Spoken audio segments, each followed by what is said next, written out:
Welcome to the second hearing of the Committee's inquiry into Redeemer Baptist School. I acknowledge the Gadigal people of the Eora Nation, the traditional custodians of the lands on which we're meeting today, and I pay my respects to elders past and present and celebrate the diversity of Aboriginal peoples and their ongoing cultures and connections to the lands and waters of New South Wales. And I also acknowledge and pay my respects to any Aboriginal and Torres Strait Islander people joining us today or watching online.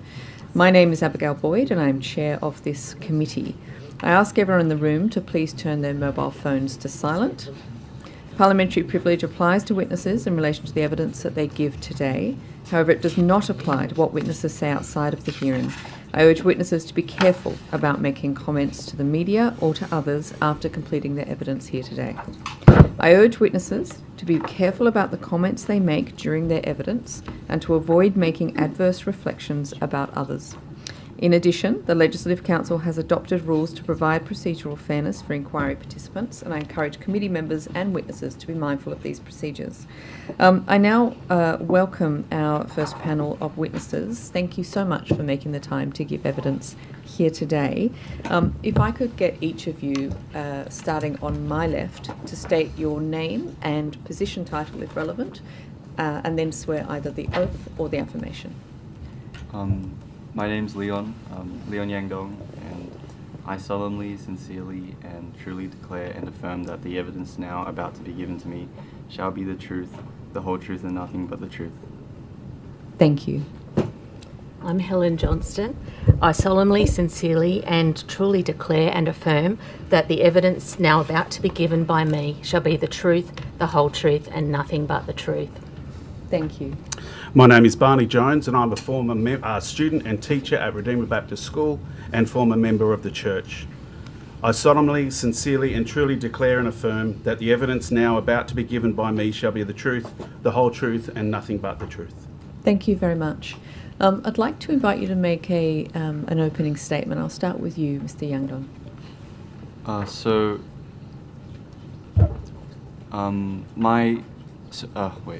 Sorry. You're okay. Do you want me to come back to you and I'll... Yes, please. Yeah. Ms. Johnson. So September will mark 39 years since my exit from Redeemer at the age of 17. Those 39 years have been tough, but still preferable to my years growing up there. I'm not just here to tell my own story today. I'm also here to tell the story of my family if time permits. And I will check in at that time to see if I can continue. A family ripped apart by Redeemer Baptist over multiple generations where the impacts are still being felt today. As a child, my family lived in a large old home in Beecroft. In 1976, we joined the community. When we joined the community, the home included my parents, my older sister, a foster brother who later returned to his parents, and my paternal grandfather. Later, we were joined by another foster brother who subsequently was adopted by my parents. Then, in 1979, my younger sister was born. Within months of joining the community, my older sister and I can remember feelings of discomfort, fear of adults within the community, and a sharp change in our lives. It was a change for the worse. Church was effectively all day on Sunday into the evening, with another long church service on Friday nights. Our lives became more restricted, with haircuts no longer being allowed, clothing being monitored, and access to pop music, movies and TV shows being restricted. Social activities revolved more and more around the community, and our circles and opportunities contracted. We were fortunate because we still lived at Beecroft, so we maintained some independence during that time. In 1981, I was a founding student of the school in Year 7. Life became much more controlled and the demands for spending time working for the community outside school hours and on weekends increased. The 1980s also marked a time when the Canon's lifestyle became increasingly decadent. Designer labels appeared, an additional home was built, renovations were undertaken. And I have a recommendation here that I'd recommend that any financial investigations include money paid into Noel and Elizabeth Cannon and their descendants since that time. In 1985, our family home was sold and we relocated to a house in Castle Hill. Life changed even more dramatically, and my small amount of freedom and privacy was more restricted. In 1986, my older sister left the community. On the night of her leaving, I begged her to take me with her, but she couldn't. That night, I swallowed all the Panadol I could find in the house in an attempt to end my life because I was in so much pain. The next morning, believe it or not, was the commencement of my HSC trials. There was no check-in or support for me. I could barely open my eyes from crying all night, or possibly the effects of the Panadol, and couldn't speak. I was not asked if I needed to postpone my trials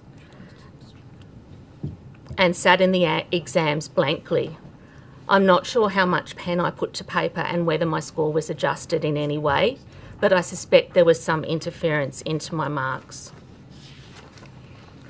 The following year, I was called over to Noel's office late on the evening of Monday the 8th of September. He advised me that I could no longer have friends that I had made at uni. I refused and advised him there was nothing in the Bible against having friends and that they were Christians. Noel advised me that I'd made my choice, so I walked back home and left at between 1 or 2 in the morning with $1 in my pocket and a fruit knife. I was scared I'd be raped or murdered before I reached my friend's house, where I walked a few hours later. When I returned the next day to collect some things, there's a lot more to this, but I'll summarise it. My father met me in the hall with a belt and started beating me around the head and anywhere that he could reach.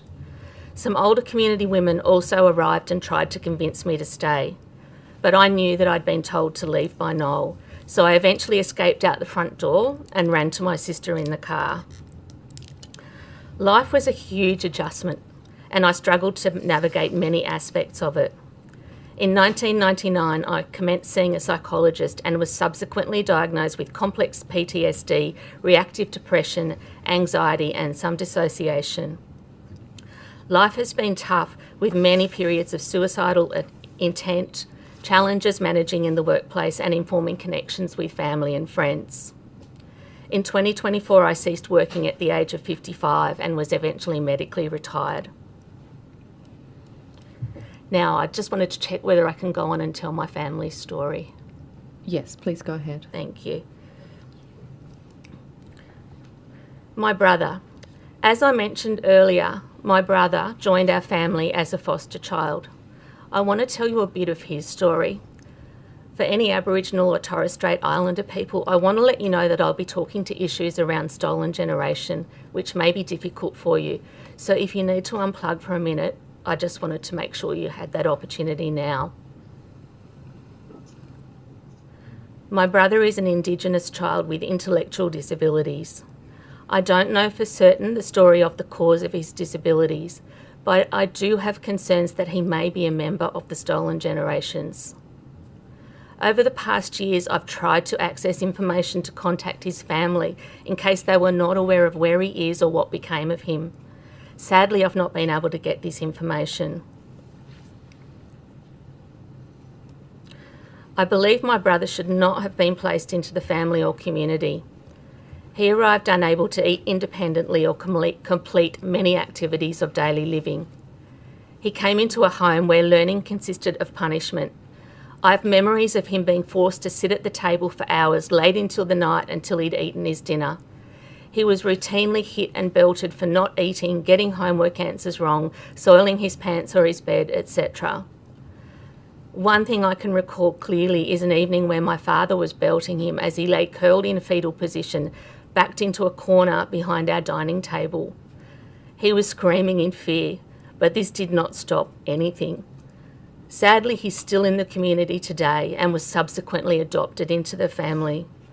I'd like the circumstances around his arrival investigated. It breaks my heart to think that he might have siblings that are unaware of him and that he has not had the opportunity to learn culture and connect with his heritage, or to make choices about his own life and happiness. My grandfather. As I mentioned earlier, my paternal grandfather lived with us. My parents and he co-purchased our large family home in Beecroft. It was great having this intergenerational mix, and Grandpa helped with caring for us, lots of maintenance and other household tasks. He was the original environmentalist before his time, and also really valued by me as a safe adult in the house. Around 1984, there was yelling in the house after we went to bed. When we got up in the morning, we were advised that Grandpa was no longer living with us. We never saw or heard from him again while I remained in the community. I found out after leaving that he had moved into his sister's home. I'm unsure whether he received any proceeds of the house after it was sold in 1985, but he never seemed to have much money for the rest of his life.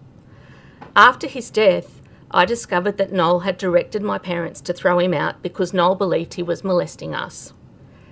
This is categorically untrue. I'm horrified that a vulnerable elderly member of my family was treated in this way. My older sister was viewed as a rebel within the community. During her time there, I witnessed her experience some awful treatment, including a dog collar being placed on her neck and being pulled around by a dog lead, balls routinely kicked in her face during youth sports, being held underwater during youth swimming by a range of people, including groups of older males, being picked up and carried in full view by groups of older males and dunked into a filthy duck pond. She was shunned, shamed, and humiliated routinely. A large part of the trauma I carry today comes from witnessing the treatment of her and the other treatments I've outlined, which terrified me. My sister wanted to study architecture, but was advised this was an unsuitable course for a female and put into a science degree. When she was 17, she had a casual job while she was at uni. She was raped in the workplace by an older male. Terrified that she was pregnant, she eventually told our parents a couple of days later, which resulted in the incident being repeated to Noel.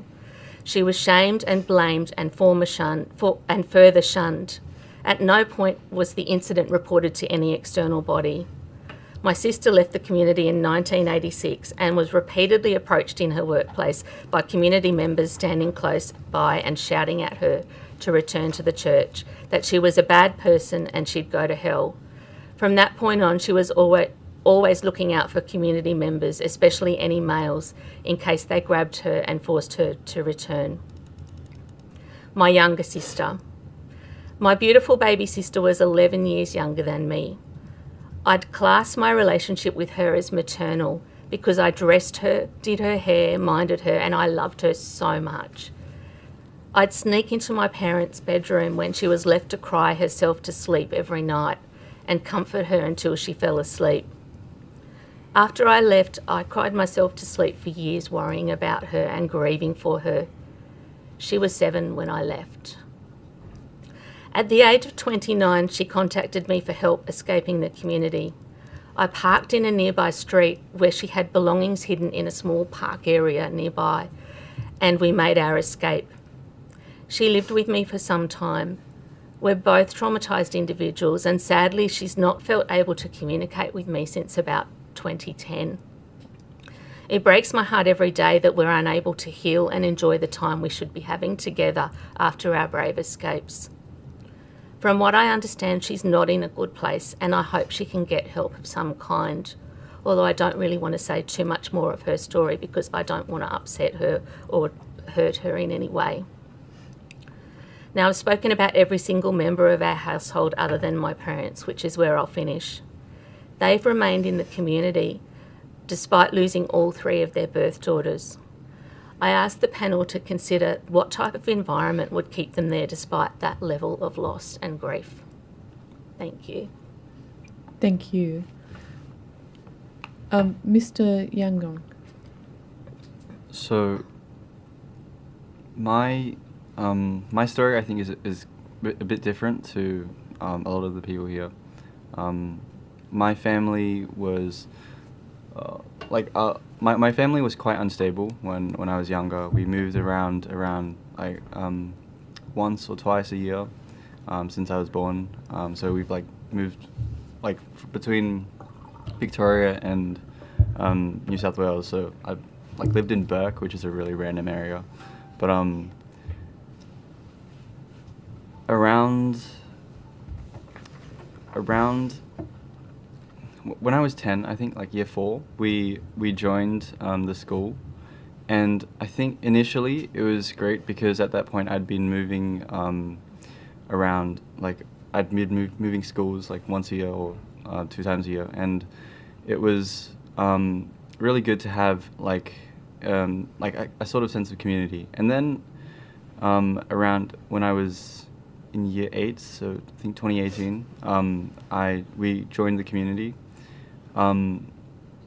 So I think, oh wait, sorry. So initially it was really good because my mum is a single mother, and my parents divorced when I was 6 because my dad was abusive to her, and he's I don't know, interesting person, but they sorry, my thoughts are really jumbled. You're okay. So initially it was really good having community, and my mum did mention to me that it was like the first time me and my brothers started smiling again. But then I think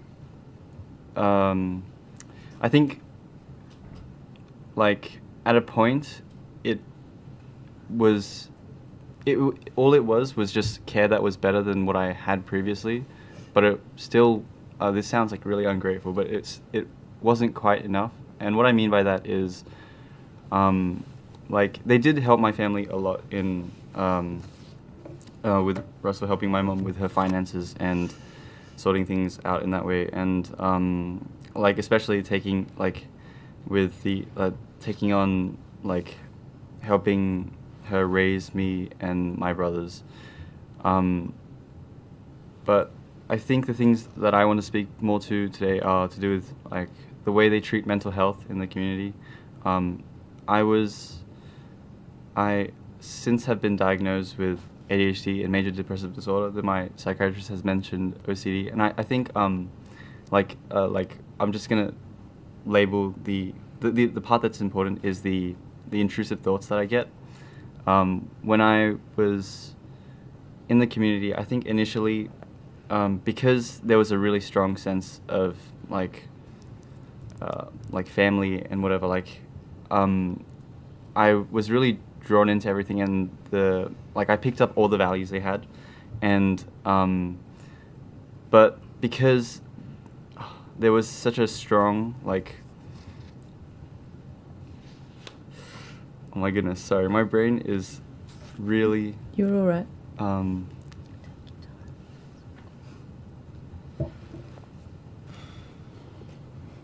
Not sure why.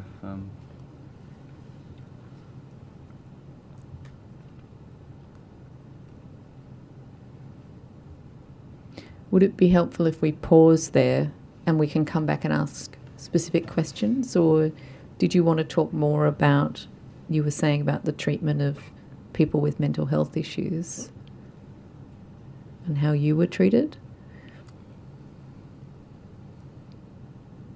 I think, yeah, I'll talk about the mental health part. So I would get a lot of intrusive thoughts, and then they would be to do with, this sounds really unserious, but so something that's pretty normal in schools is encouraging students to dob on other students. But there's normally, I think most people have maybe an innate social understanding of there are certain things which are really small that you just don't really dob on or whatever.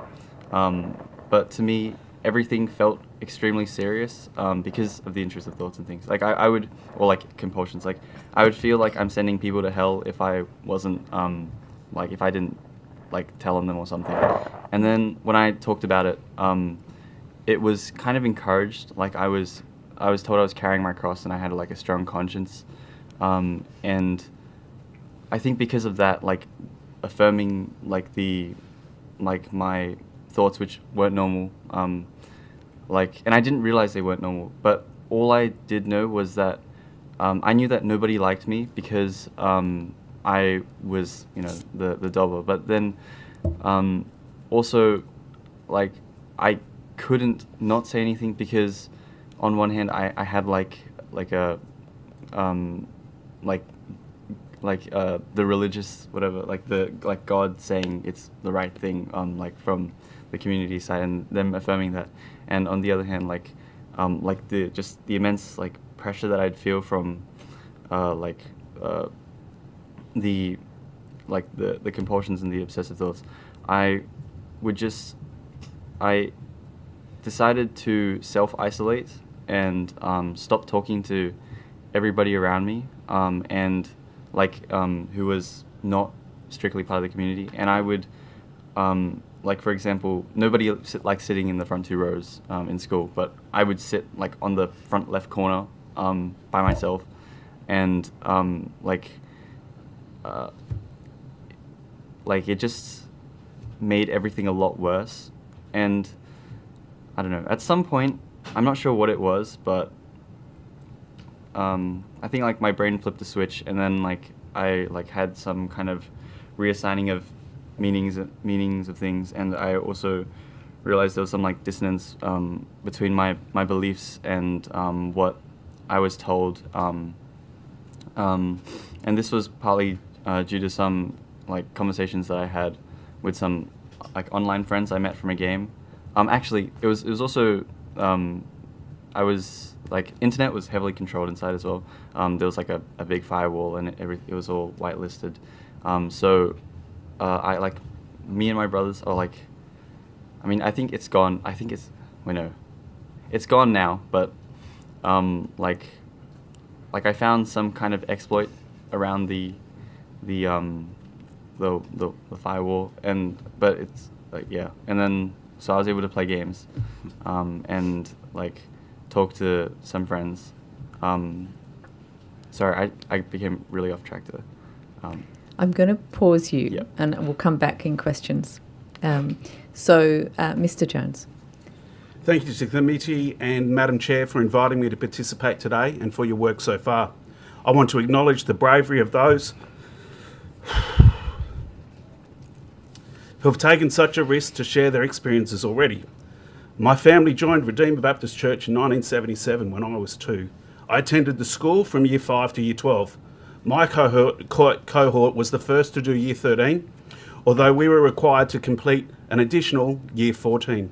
I completed a Bachelor of Science and postgrad qualifications in education, became a qualified teacher in 1998. I was forced to work for nothing for more hours than I can count, from 1985 to when I left in 2000. The school purchased Castle Hill House in 1993 for $1.1 million with cash. The property is now their RTO. During the 7 years following its purchase, I performed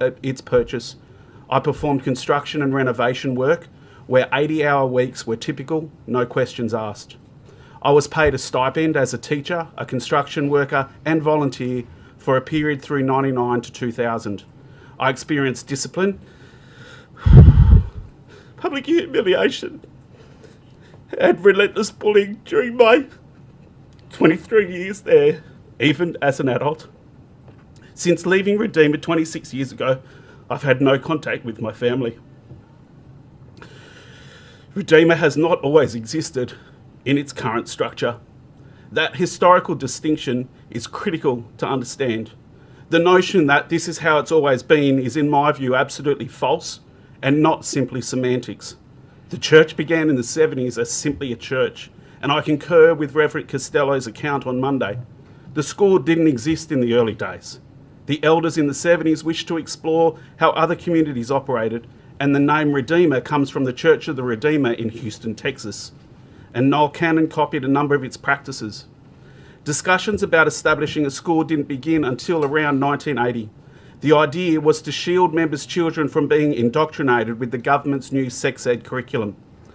Redeemer School commenced in 1981 at a site in Thornlea as an annex to Regents Park Christian School, utilising policies and procedures already approved for use at Regents Park and operating under their licence.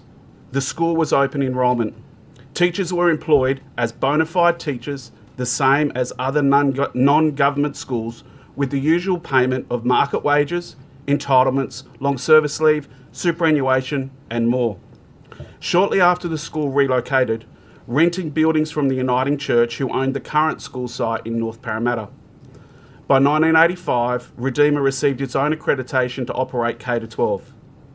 10 years later, in 1995, the school site owned by the Uniting Church was offered for sale for $11.75 million, and as such, decisions had to be made on how to fulfil God's will by purchasing the school property.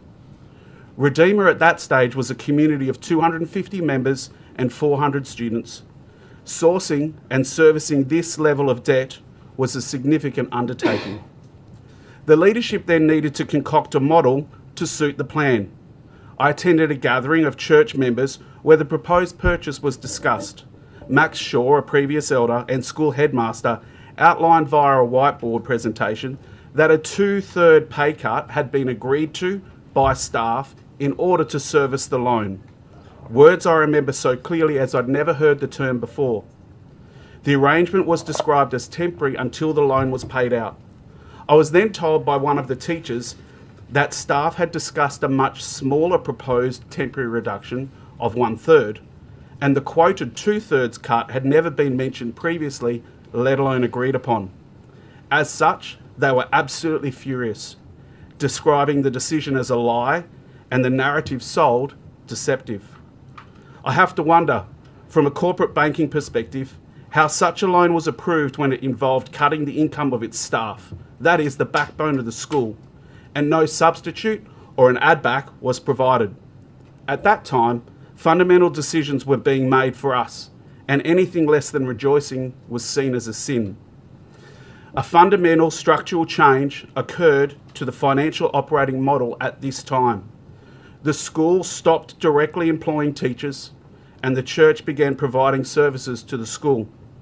Teachers were reclassified as ministers of religion and received stipends to avoid obligation to the award. The narrative of this all being about servitude and complete devotion could not be further from the truth. This change only took place for one reason: to service a loan of $11.75 million. All of my concerns I raised as a 25-year-old within Redeemer at the time were dismissed. After I escaped, I faced a period of unemployment where I couldn't even get Centrelink because Redeemer refused to provide a statement of service or separation certificate for months.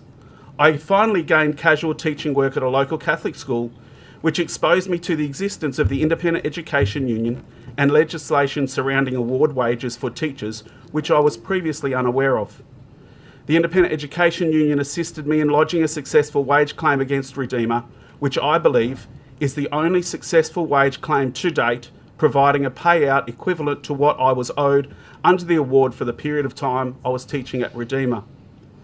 The union acted with professionalism, and the work done by the late John Quessy was outstanding.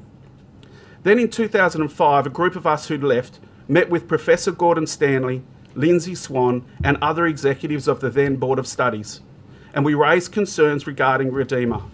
I provided this 102-page dossier documenting alleged legislative breaches, employment practices, and reports of experiences. Specific references to Section 83C of the Education Act 1990 were made. It was disappointing to be told that these breaches fell outside its remit as per their letter dated at the time. I dispute NESA's view on Monday that they were not aware of concerns relating to Section 83C in 2005. We all understand that the school operates on the premise that teachers are volunteers within the church and the church invoices the school for their work. While Redeemer refers to other religious organisations as a similar example of their methods of volunteerism and payment system as a legitimate and legal playbook, this is far from the truth. Individuals do not present themselves to Redeemer voluntarily giving up their life savings and material possessions willingly. People are led to believe they are joining a normal Protestant church. Nothing is expected or forced on them. Nothing is required before they can walk through the doors. Their practices are akin to the concept of love bombing referred to by Claire Heath McAvor that we've heard from. It's only when you start to show allegiance and support to the church where the pressure increases, ever so slowly, leading toward the eventual goal of full devotion, commitment, submission, and bingo, the trump card, the misery order, is played. The ministry order, or misery order by its very substance, is designed to avoid further claims for employment award wages. I would like to table a letter written in 2005 to the Honourable Fred Nile, which highlights first-hand experience of Noel Cannon admitting he wanted to always have full control in every situation. The misery order is a practical outworking of that mindset. No staff were required to sign such an order prior to the conclusion of my wage claim. The whole of life servitude and sacrifice rhetoric is only able to continue because the current generation of members have been born into the dynamic, hence they have no experience nor access to the full historical context. And with what we've observed, they have little or no informed consent or referral to external bodies for advice. This is literally the definition of group-based coercive control. Since leaving Redeemer, I've worked as a teacher, deputy principal and school board member, as well as account manager for an international software provider, managing the relationship with 80 schools across all sectors. This experience has given me a deep understanding of school operations, governance, funding and compliance. For the committee members who enjoy data and statistics, it's important to note, of the 200 people who are currently members, only 35 approximately of them chose to join as an adult. The rest have been born into the church. Over the last 30 years, less than a dozen new adult members have joined Redeemer Baptist Church.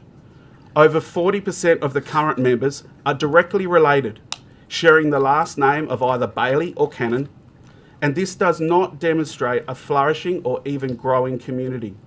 Informed consent does not exist for younger generations who have known no other way of life. There are several beneficial byproducts to Redeemer's current structure under the church, not-for-profit or charitable status, namely the accumulation of at least 40 properties valued at a minimum of $140 million purchased in the name of the school, which are used for accommodation of staff members. They are purchased net of relative duties.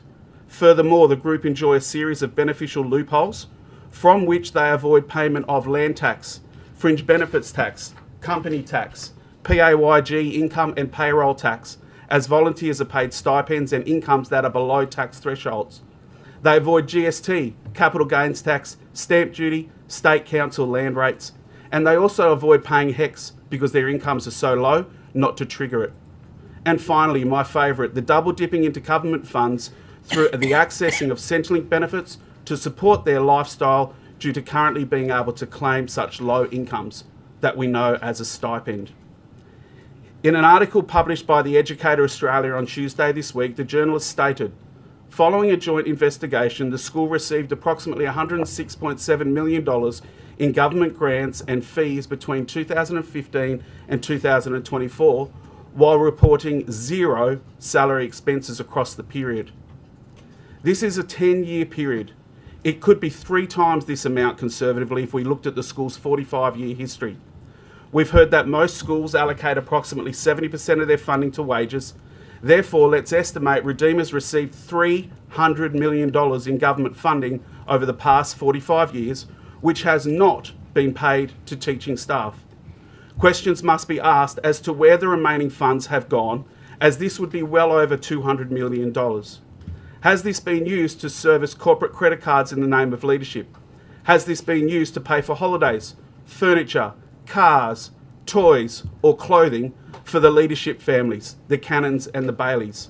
And exactly how much of this has been utilised to purchase properties that are substantively, simply private residential homes? A thorough investigation into the use of government funding is required. The evidence I've raised poses a fundamental question about the accuracy and legitimacy of the representations made by Redeemer concerning the nature and operation of its employment and financial structure dating back at least 30 years. To be clear, this is not simply a matter of semantics or terminology. The facts seen this week appear inconsistent with the narrative that Redeemer have presented about the foundation and operation of their structure. This in turn raises a broader question. What if the legal foundation upon which this structure was established and has operated for decades is actually false and misleading?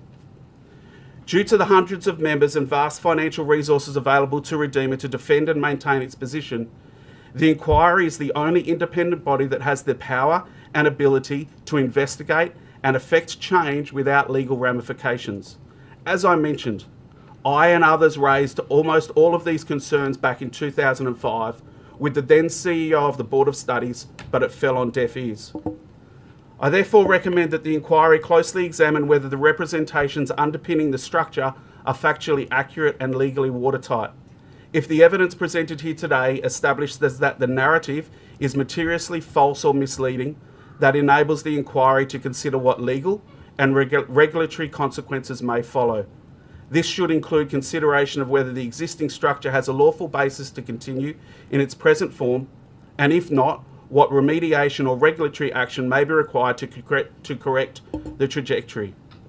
I recommend that NESA be required to undertake a full and thorough investigation of the entire organisation based on a clear set of terms of reference established by the committee, with the findings made publicly available. And I refer to findings 48 and 49 and recommendation number 4 of the Victorian inquiry to be considered by NESA through the process. In conclusion, when all of the submissions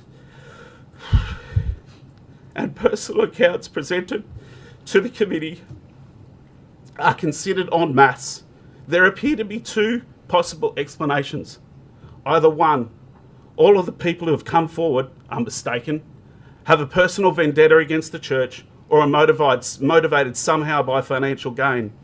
That appears to be the narrative that we are presented with by Redeemer. Or their stories, the evidence and the claims made by victims and ex-members are substantially true.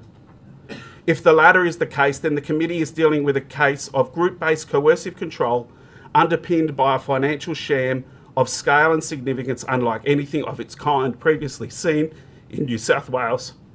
The inquiry should therefore determine what legal and regulatory consequences are necessary, including whether the existing structure has a lawful basis to continue in its present form. Thank you again, Madam Chair and committee members, for taking these concerns seriously. Thank you. Thank you very much for that incredible opening statement. I will come back to you just briefly, Mr. Yangdong, just to clarify your situation. Were you a homestay student? Did you live in a house that was owned by a staff member or other Redeemer member?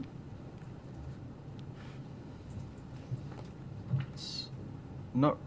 I don't think a homestay student in the sense that a lot of other homestay students were. I mean, my family, like my whole family joined, so, and we lived in one of the Redeemer properties. Yeah. And I would be a part of everything. So I guess like in some ways, it was like a homestay student, but I think I'd say it was closer to being someone who is actually part of the community. Okay, Yeah. so your parents joined, they're one of the few that have sort of joined in the period after the establishment of Redeemer. Yes, my mum joined, yeah. Yeah, so did your parents work in Redeemer? My mum, she worked as like a canteen lady, I think. Mm-hmm. And she also helped around a bit, like in the, I think, pre-kindergarten and kindergarten areas, yeah.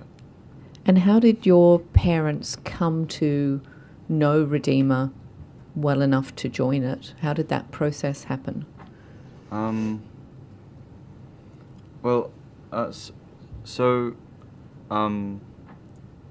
It was, I think it was like in year 5, there was a group of Chinese students who came to visit the school, and I think someone asked for a translator, and I don't remember how exactly it happened, but I just somehow ended up convincing my mom to be the translator. and she decided to translate, and she thought the school was great, like in a community sense, and then she asked to join. I think initially they refused her joining, but then later on we properly joined when I was in year 8, and then she left last year, but 2 of my brothers are still inside. Okay, so you were students at the school, Yeah. and then sort of gradually over time, your parents then and all of you became part of the community. So you were sort of recruited in a way. Or just the mother? Just your mother? Just my mom. Sorry, yeah. yes. Okay. My dad hasn't been really in the picture. I mean, he's not really, yeah. He Thank was in you. Melbourne at this point, I think. Thank you. Okay, I'm going to ask some more general questions, and then I will throw over to my colleagues. I wanted, firstly, just to comment that we did invite Redeemer Baptist School to give evidence today, and they have turned us down, and we've published now the letter that or the email that they sent us declining. In that letter, they say, quote, "At the outset, the inquiry is almost entirely focused on Redeemer Baptist Church, not Redeemer Baptist School, which are 2 separate legal entities," end quote. The assertion, as I take it, being that we are, as a committee, beyond our scope, looking at anything to do with the church rather than the school. Our understanding so far, though, is that really the two are almost interchanged, like, you know, they seem to be the same thing almost. Can I ask you first, Mr. Jones, what your response is to that, and whether you think that there is any distinction between the school and the church? There's absolutely no distinction between the school and the church. It's very, very simple. The same board of directors, or whatever terminology you want to use, it runs the school, runs the church. My observation of the modus operandi of the organisation for as long as I've known is they substitute school here where it's going to give them some sort of advantage. They substitute church here where it's going to give them some sort of advantage. The operational structure, if we take away that legal entity bit, the operational structure is one and the same thing. Is that your understanding as well, Ms. Johnson? Absolutely. The school was just seen as a ministry of the church along with everything else. There was no difference in who ran it, whether you were working for the school, the church at any given point, etc. No distinction.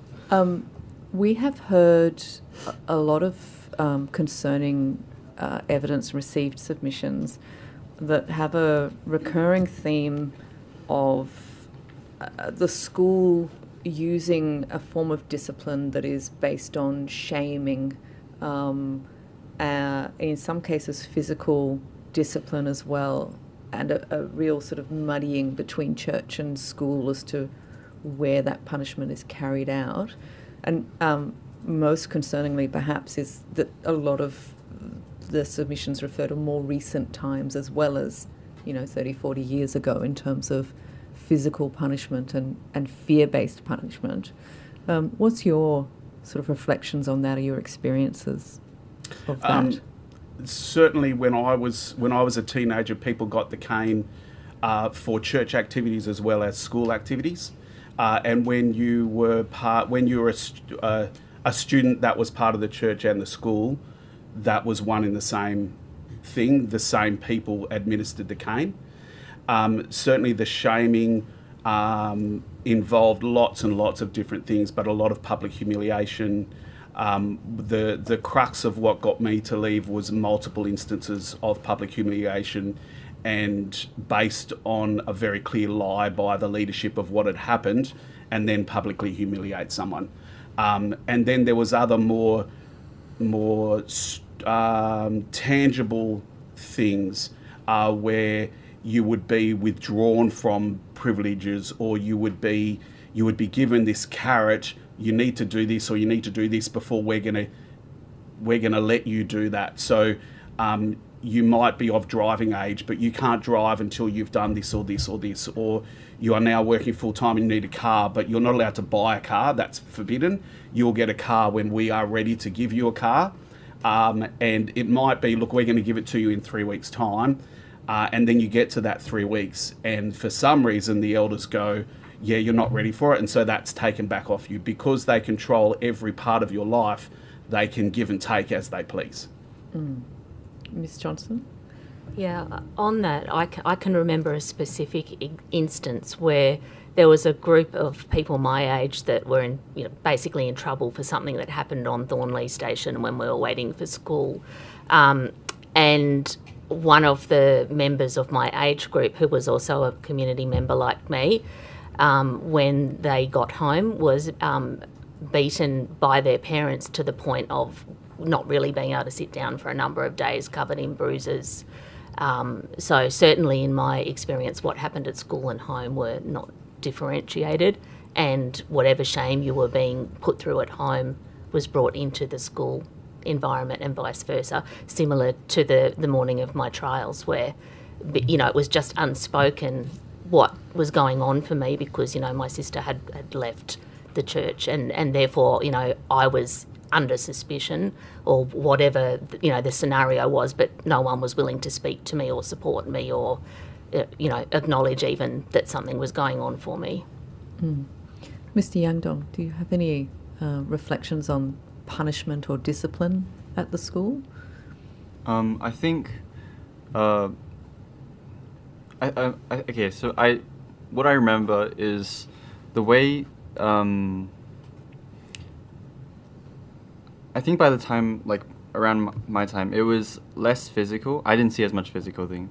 And it was more like a kind of social pressure. The way people would talk about you, and you'd hear a lot of gossip.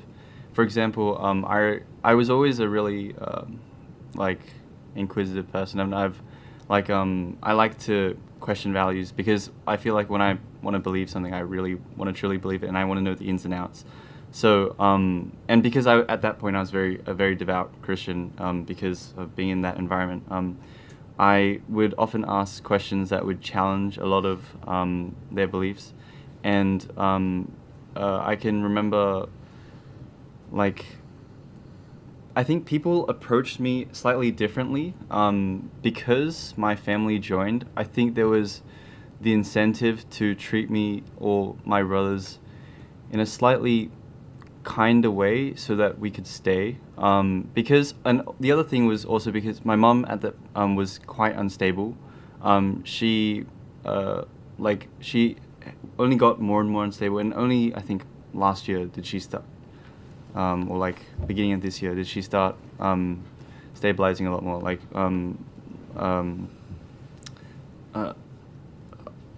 Sorry. You're all right.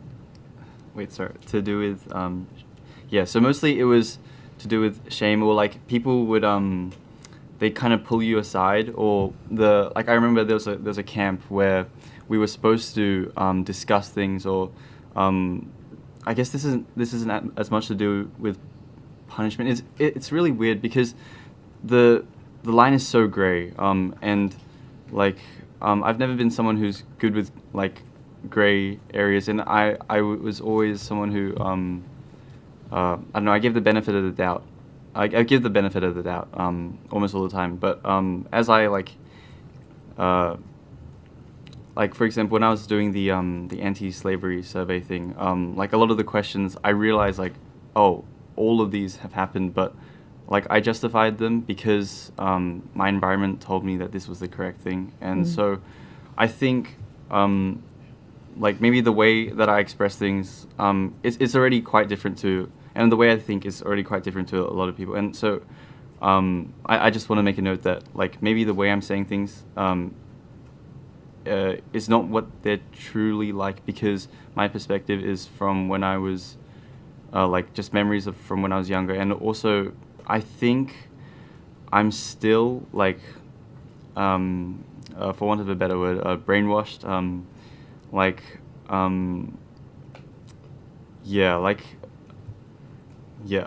sorry. I don't know if that answers your question. Yeah, no, that's very good. Thank you. Mr. Diadam? Yeah, I want to ask Mr. Jones about, I think in your submission you talk about the Brindabella Christian College example.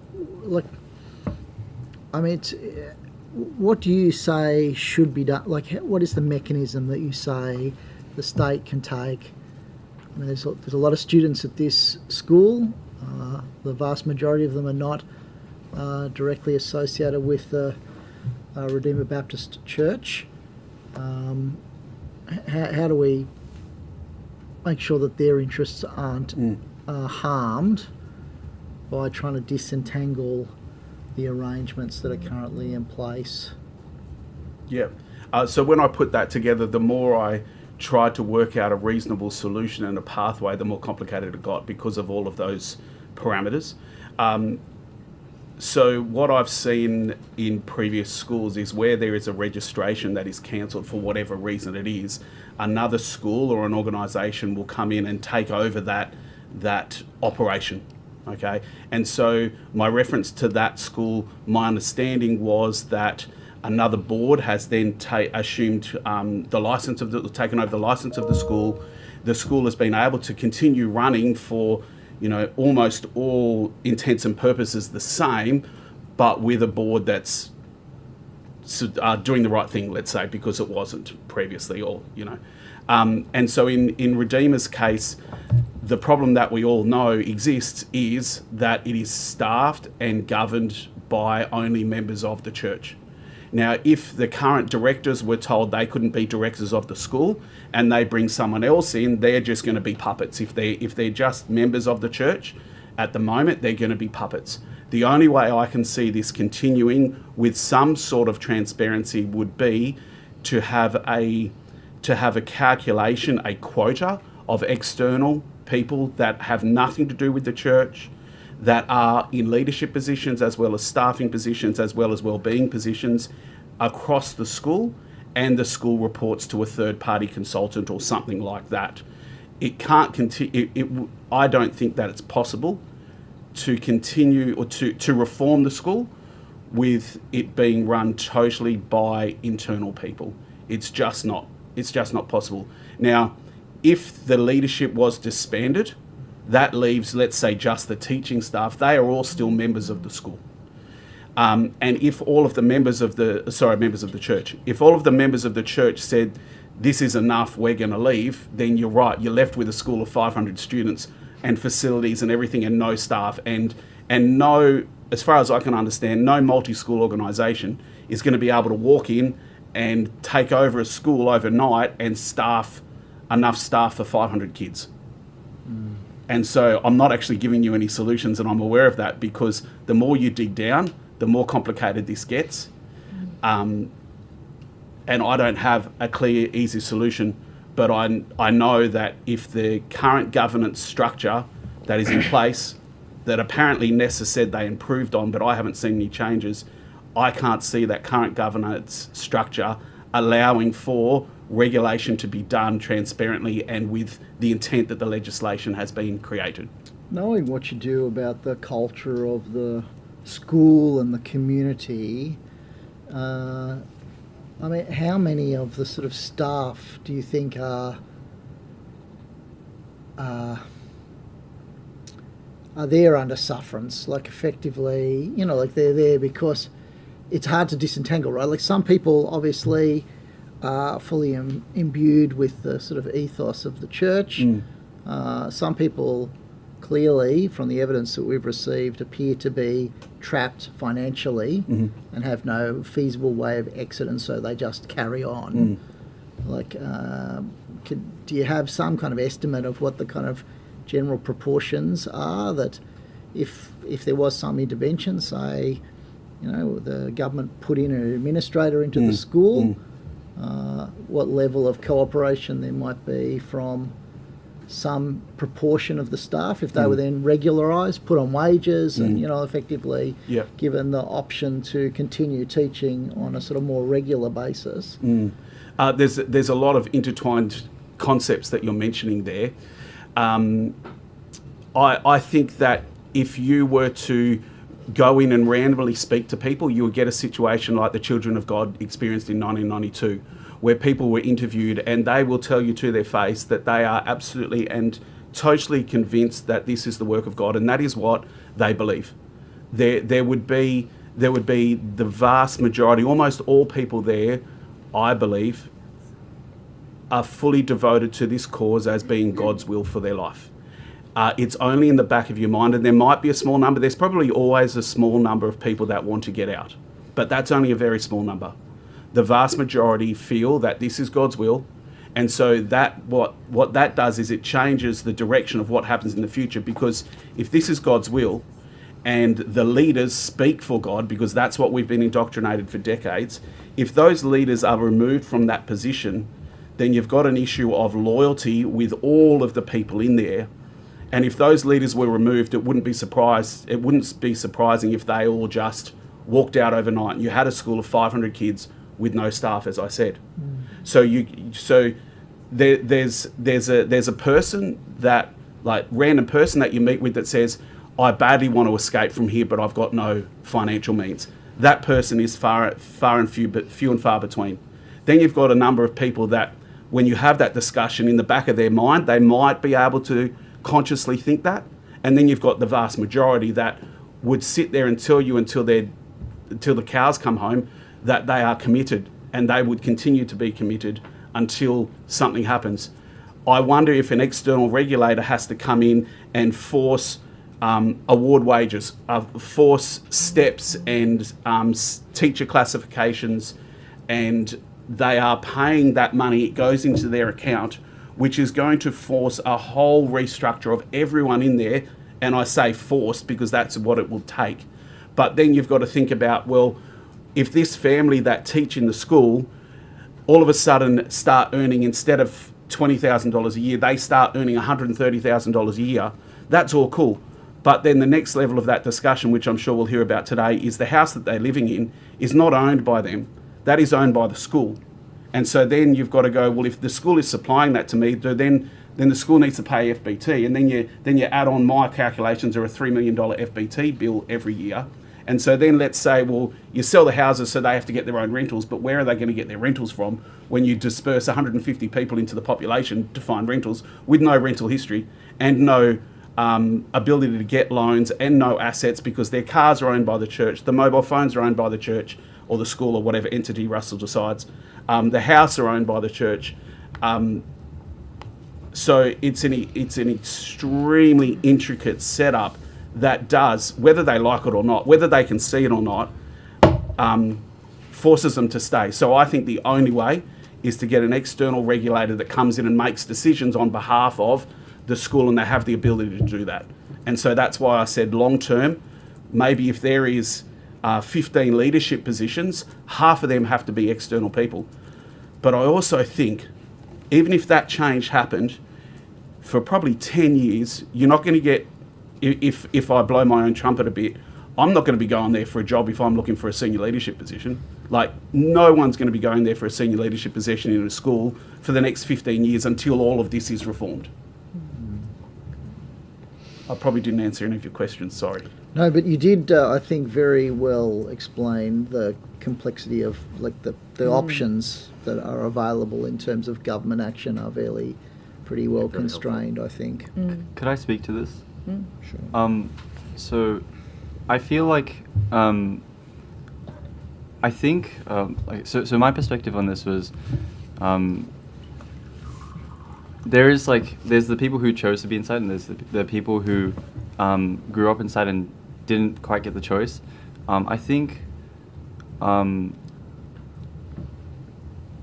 there's a way to do this without like breaking down the whole structure. I think, but it would have, like, with the regulation, it would be to do with like, because this is like an organized group, so people inside are I can't think of a better word rather than like indoctrinated or something.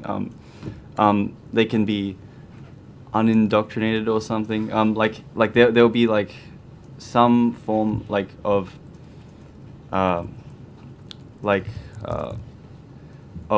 compulsory, like, for example, there's a community that I remember they were like pretty close with, like, the Danthonia community.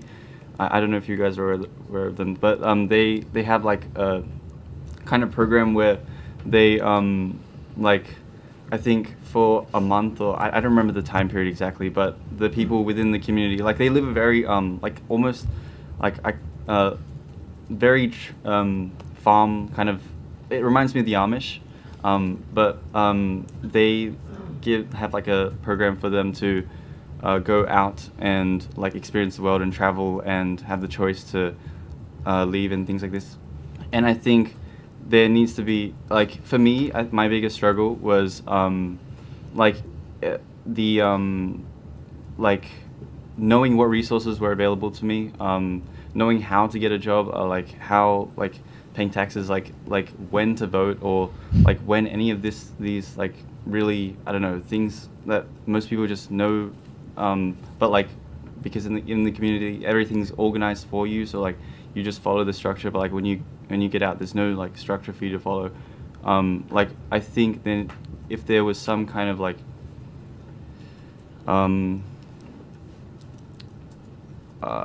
I don't know, like it would, I think it would be something along those lines. Like I feel like that's what would have helped me in my situation. Yeah.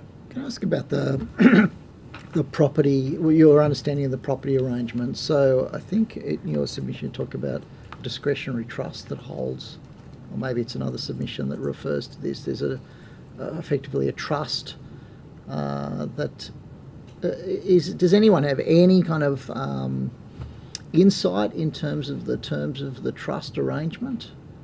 The only thing that I understand is that the legal entity that owns most of the properties, I think 36 out of 38 or something like that, is Redeemer Baptist School. I haven't seen any documentation on the discretionary trust or anything like that. Right, I see. And the school is I think a company limited by guarantee, and yep. So my elders understanding are the effectively the owners of the school, and they're appointed by the church. Yep. So the current elders, no, the founding elders, they then, well, the leader then appointed the next set of elders, which was his sons and sons-in-laws, and then that has continued on. My understanding is that no, I lost my train of thought. Sorry. You'd said something there that I was trying to respond to. But Chair, can I just jump in with a... Oh, sorry. Sorry, you go, Emily. Just a follow-up question just around following the money. So understanding, obviously, this is a school that's in receipt of state and Commonwealth funding to deliver education. Was there any way for you to ascertain where and how much money was being received, where that was being spent? Is there any way for the committee to understand that as well? I haven't seen the financial trail. My understanding is that, as I said, the properties are owned by the entity of the school. However, that because the church bills the school for services rendered, and the church, I understand, has charitable status, the church doesn't need to disclose everything that they do with their finances. And so therefore, simply the church could invoice the school for any amount that they deem. And that could be $100,000, that could be $15 million. And then we have to trace that where it goes from the church. I mean, ostensibly, when you talk about the church, like all the assets, all the control is really vested in two people, it seems, right? Yes. So whatever the legal structures that sort of are protecting that, the substance is two people are the primary beneficiary of the financial arrangements in terms of concentrated power over the assets. In terms of power, yes, those two people are. You are right in limited liability, limited guarantee. It's a $20 company or a $20 share or whatever you call it. And so therefore, my understanding of the law is that they can't benefit materially from anything as part of the association. So my understanding is they can't sell a property and then give money to themselves or anything like that, because they're limited by guarantee, which means you're also limited by what you can get out of it. So unless money is going through the church into their names, I don't feel it can go from the school into their names. The church is a trust, Yep. and they're the trustees. And So they once have it goes to the ultimate church, yes, discretion they can about do whatever how- they want. And the beneficiaries Yes. are either, I mean, the beneficiaries must be the church members, I'm assuming, and so, but they ultimately decide how those benefits are dispersed and who gets what proportion, and you know, like some people get more, some people get less, some people get a car, some people get a mobile phone. Yep. They decide effectively how the Those benefits two. are dispersed. Yep, those two. So effectively, it's their assets. Yep. In substance. Yep. Mr. Ruddick? Thank you, Chair.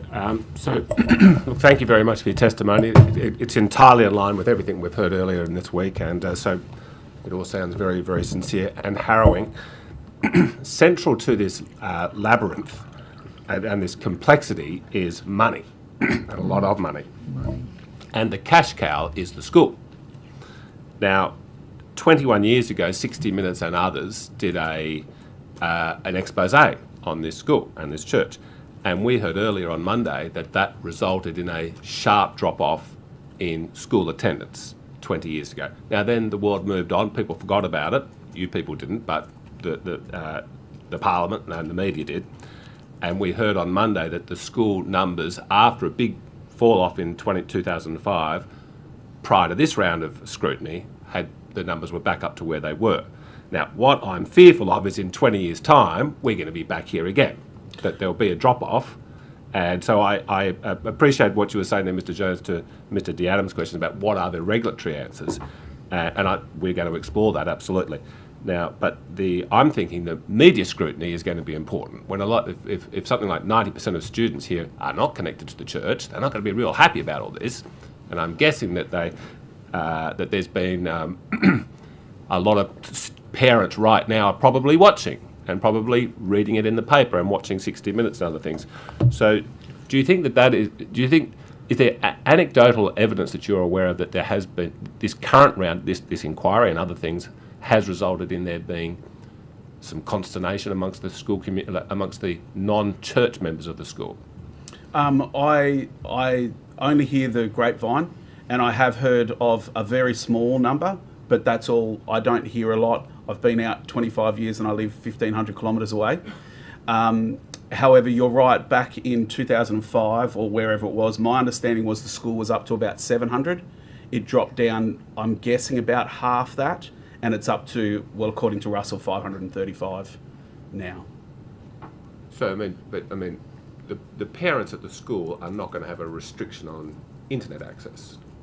No, absolutely. Yes. And I agree with you. And if this was me, I'd be going, well, why have I got my kids there? If even, and that's my closing statement there, even if 1% of these stories are true, why would I be supporting that? My understanding is a lot of the message that parents have written in is, well, my kid's getting a great education, that's all I care about. And my experience is there is a small number of students who are what they use as their PR program to say how wonderful they are, and science awards and Dorothy McKellar awards and all of these things. Everyone else is there simply for the numbers, because as Max Shaw said in 1996, bums on seats is what counts. It's all about having bums on seats because that gets them funding and that gives the income.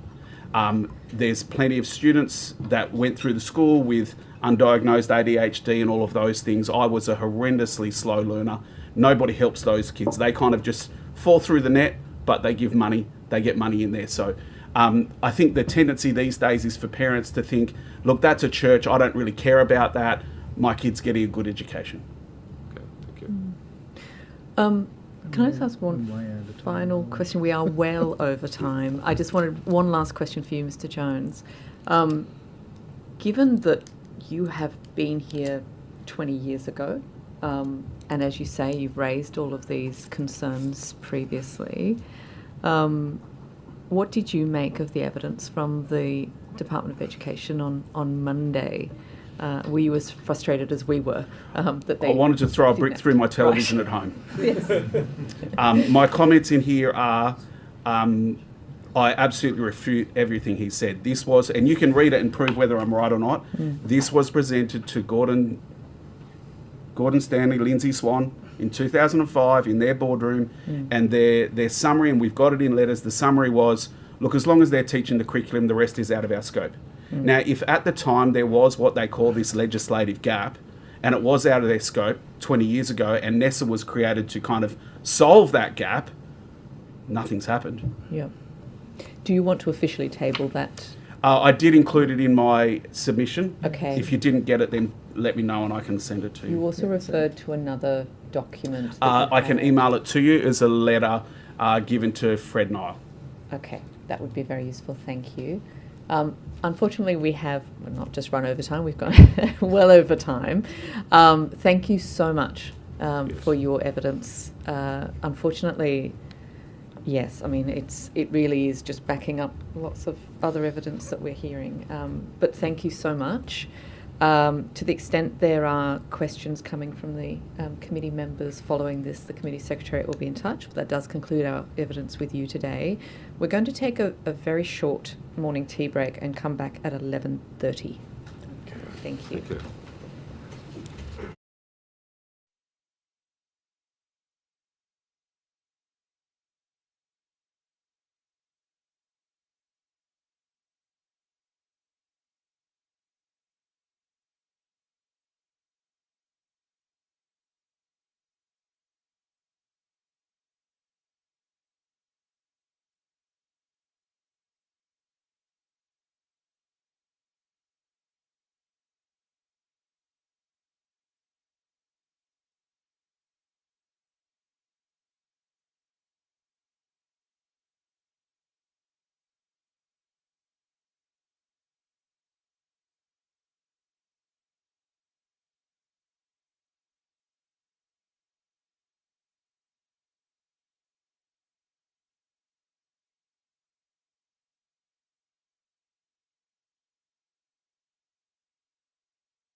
Started. Excellent. We now welcome our next witness. If I could ask you to please state your name and position title and then swear either the oath or the affirmation. Good morning. My name is Graham Glossop. Do you want me to list what I used to be? Right. The areas of my expertise relating to financial matters is a Bachelor of Economics, diploma in accounting, a master's degree in tax law, and a diploma in financial services. I'll take the oath. I think if it wasn't for God, I wouldn't be here, so I'll take the oath, and I'll put my hand on the Bible. Right, okay.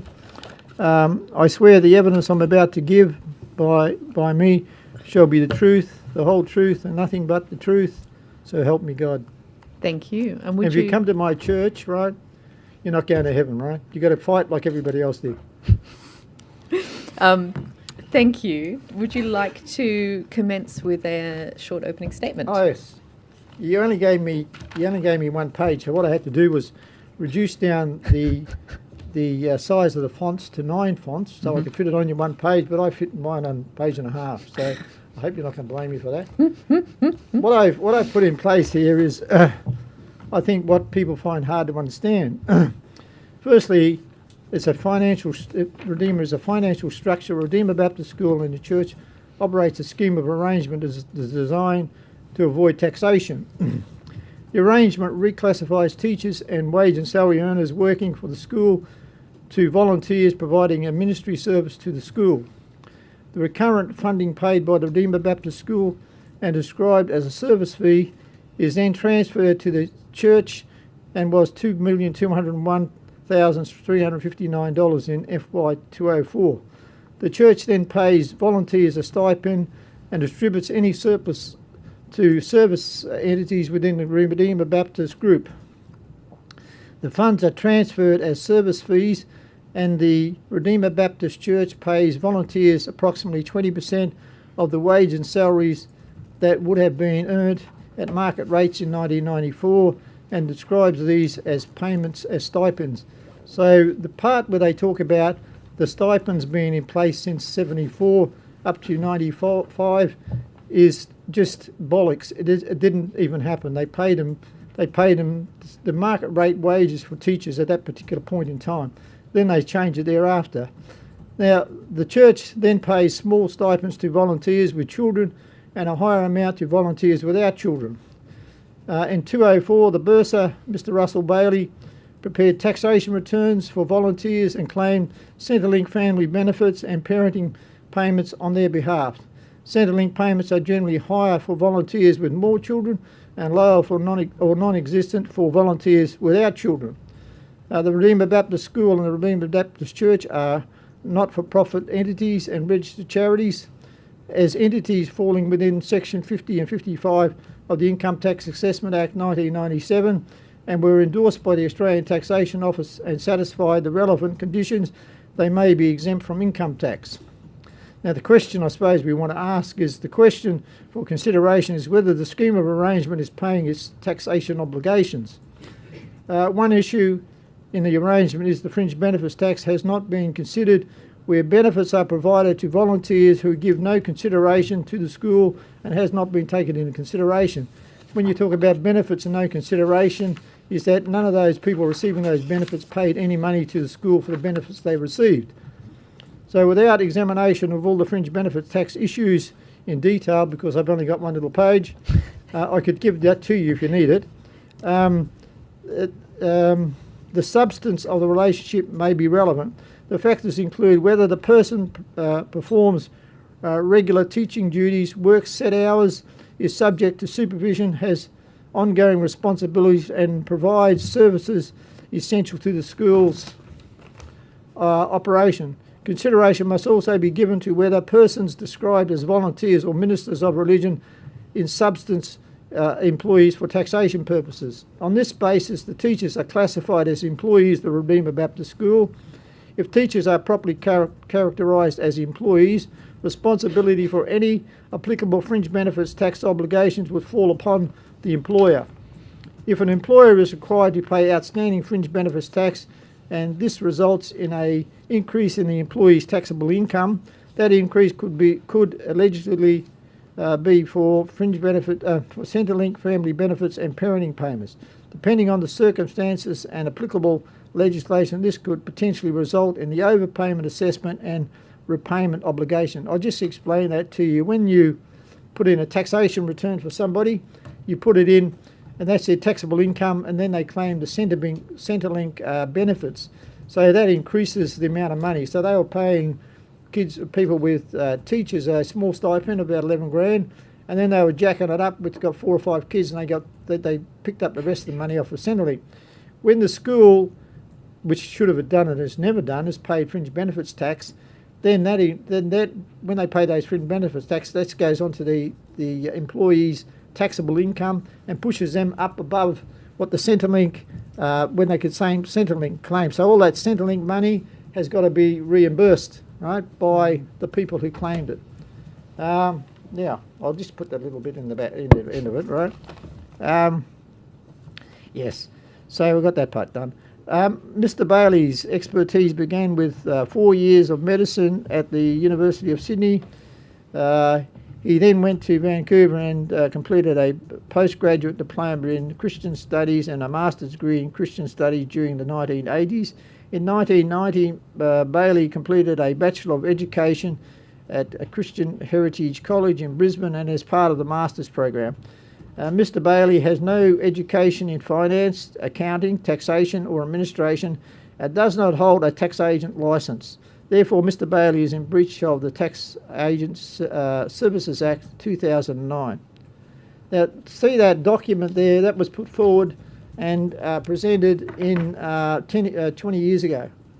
And no one took any notice of it. The only ones that took any notice of it was Channel 7. And Channel 7 spent $10,000 for us to put in a documentary, a fully documented report. And in that documented report, it had taxation returns, it had Centrelink claims, it also had affidavits from a vast number of people within the Redeemer Baptist community that participated.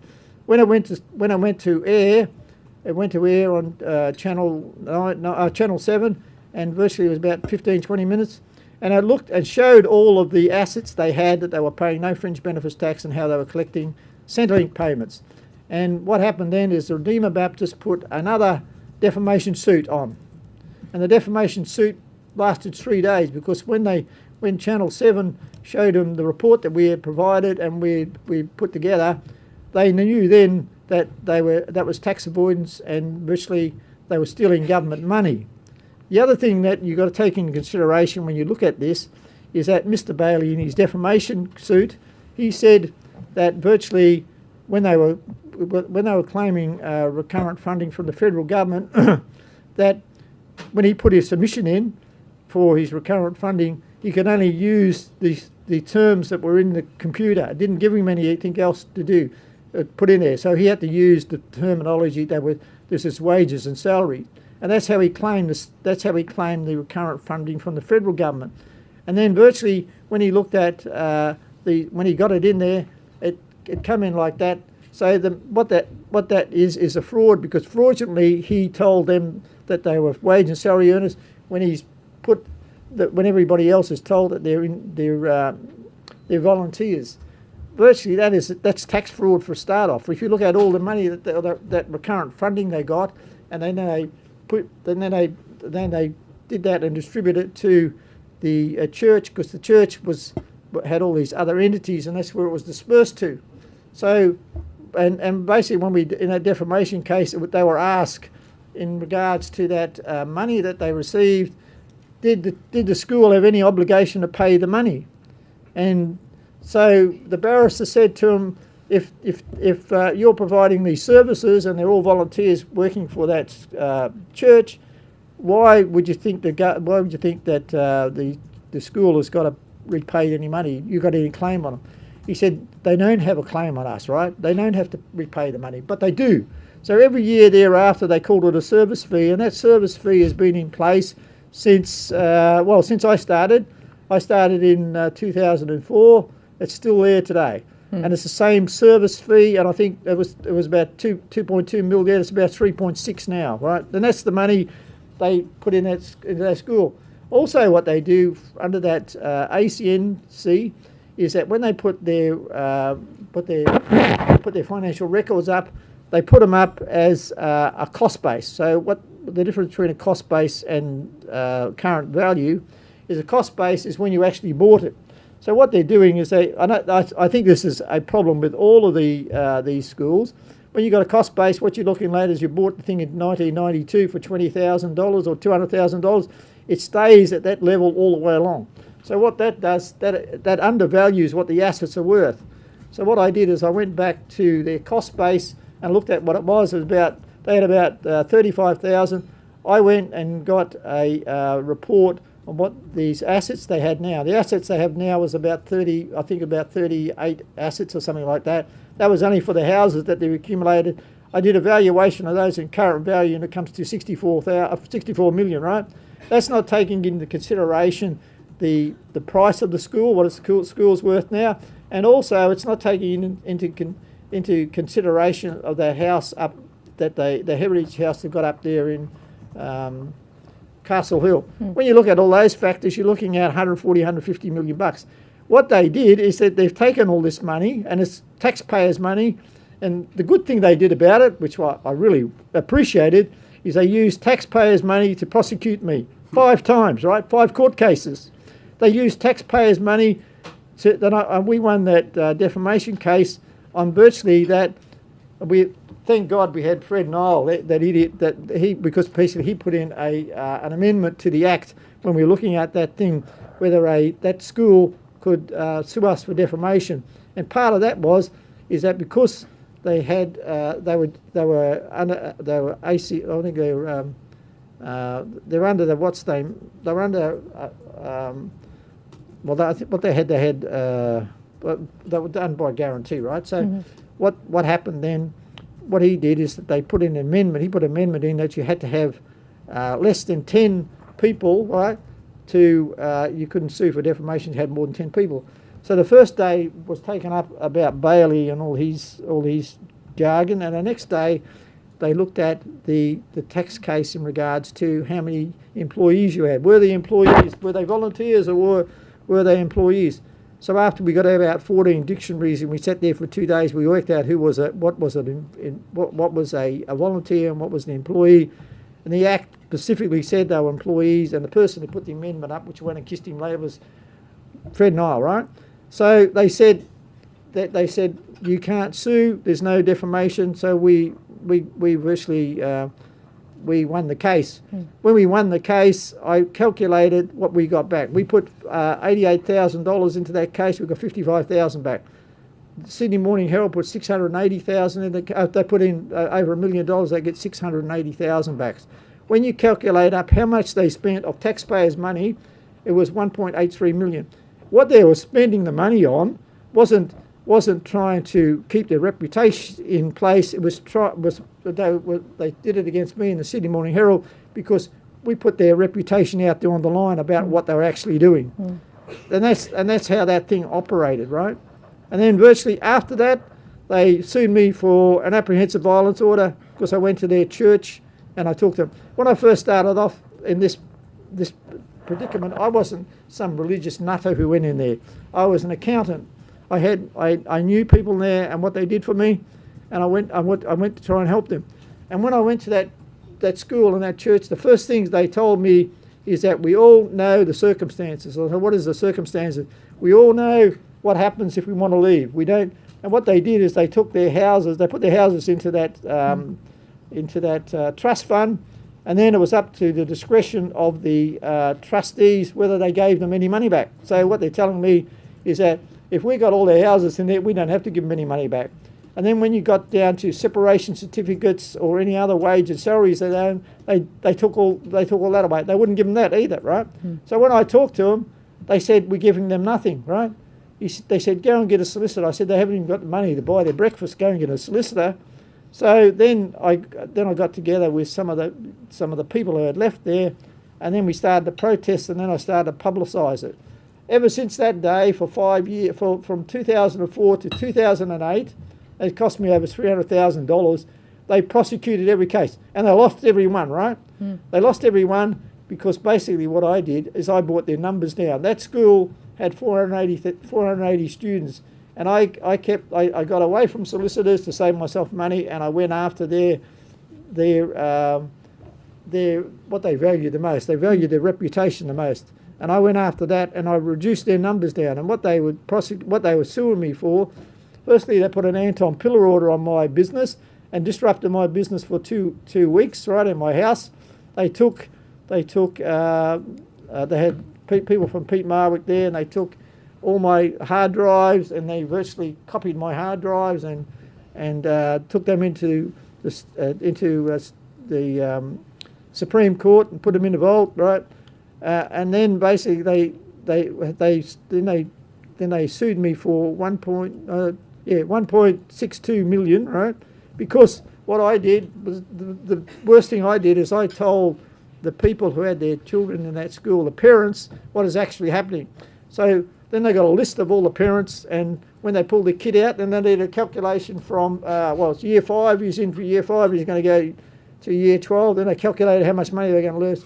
And that's how they sued me, and that's how they got to this 1.62 million.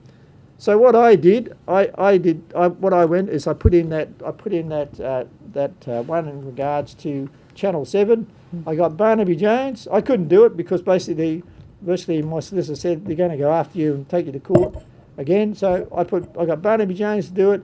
I got Dr. John Kay, because we used to work together doing it, and I got Alan Nutt and a couple other guys, and they put it in, and we did it that way, right?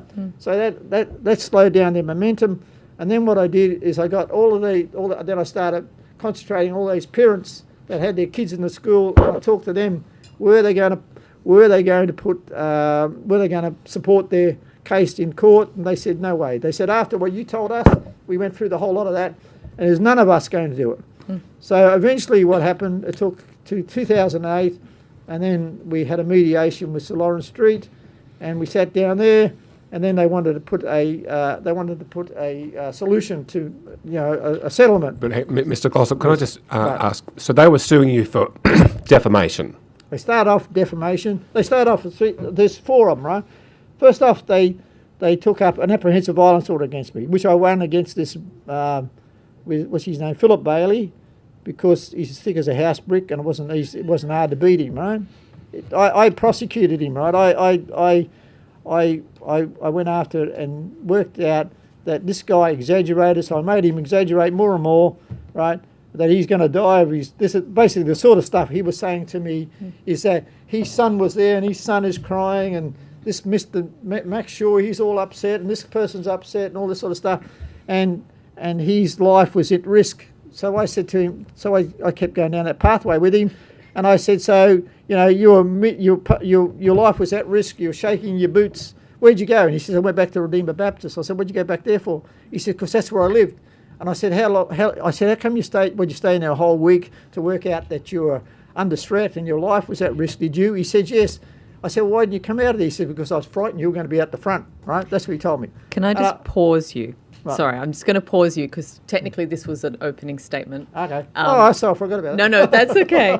I thought I'd have a rant. No, that's all right. I just want to sort of narrow the Yes. focus, I guess. So firstly, thank you for your really large submission as well that we have received, but has not been published in full yet, but the committee has had the benefit of. It's an incredibly good read. Thank you for that. Can we just in terms of the basics here, you were a parent of a child at Redeemer. Yes. You became aware of these accounting irregularities and what you have alleged to be tax fraud. You started making a bit of noise about that, including there were people talking about you in Parliament, and I know that there were statements exchanged in Parliament as well between you and the people at Redeemer. They put you through, I believe, 4 different types of litigation, one of which was a defamation suit, and that defamation suit was not ultimately successful, having read that judgment, because they didn't have legal standing to sue you unless they had over 10 employees, is my No, understanding. they have to have Under 10 employees. They Yes. were 47. They were about So, 20 right. So the distinction between employee and Yeah, volunteer was relevant to whether or not they could sue you, or Yes. whether they were a corporation and were unable to sue you. It's a difficulty counting. Yeah, so that's where that sort of legal precedent came from.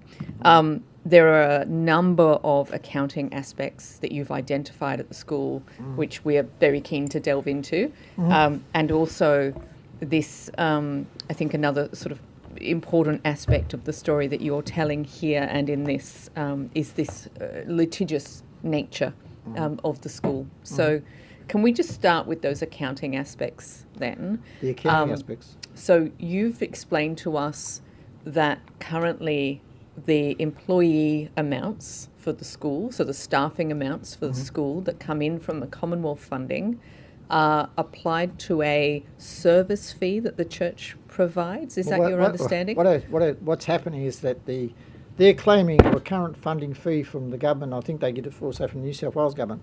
Then it comes in and it's put into the same class, right? The same class of income that's come from, and it's called a service fee.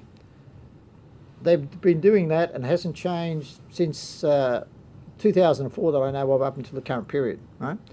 Then what they do, and this is where people get it all mixed up. They think, and then they say they're all volunteers and they work for this, and they get all that mixed up. What you got to take into consideration, part of that proposition there is the first part where we get a big red flag going up that they put money here and they transfer it to somebody else. So this money here is supposed to be used for education. They've transferred it somewhere else and used it in their other entities they have available. That's the first problem you got, right? The second thing you've got looking at is that they've gone through this thing and looked at all these other bits and pieces of the legislation in regards to when they get to income tax, that they're exempt from income tax, which is true, they are, because they're a not-for-profit organisation and also they're a religious organisation. So when you get down to that part, then they think they've got a clean bill of health, because everybody who seemed to look at this thing is you've got all these different sectors. You've got the New South Wales Government Education Department, you've got the Federal Education Department, you've got ACNC, you've got, what's the other one? They've got ACNC, and then they've got ACIC, and then they've got ATO, all these ones, right? And what happens, they all evolve, but they all look after their little patch, right? It's like when I went to see the New South Wales CEO for NISA, right? And that's what he explained to me was that, right? He can only look after 83C. He can only look after that. When I talked to the Education Department in Canberra, they said, "Oh, look, there's all this privacy issues. You can provide us with the information. We can send it to the ATO, but the ATO doesn't have to respond to us." So they all started saying the same thing. And I said to the one in the Canberra one, I said to them, "You've got a politician. You've got a minister." I said, "All the ministers." I said, "And this thing has been going on for so long, and people don't even. This structure they got in place is nowhere near what any other religious school, any other private school's got, right? Because once you look at the fringe benefits tax, and you go through the fringe benefits tax, you see there's about 4 court cases that the ATO took schools to court, right?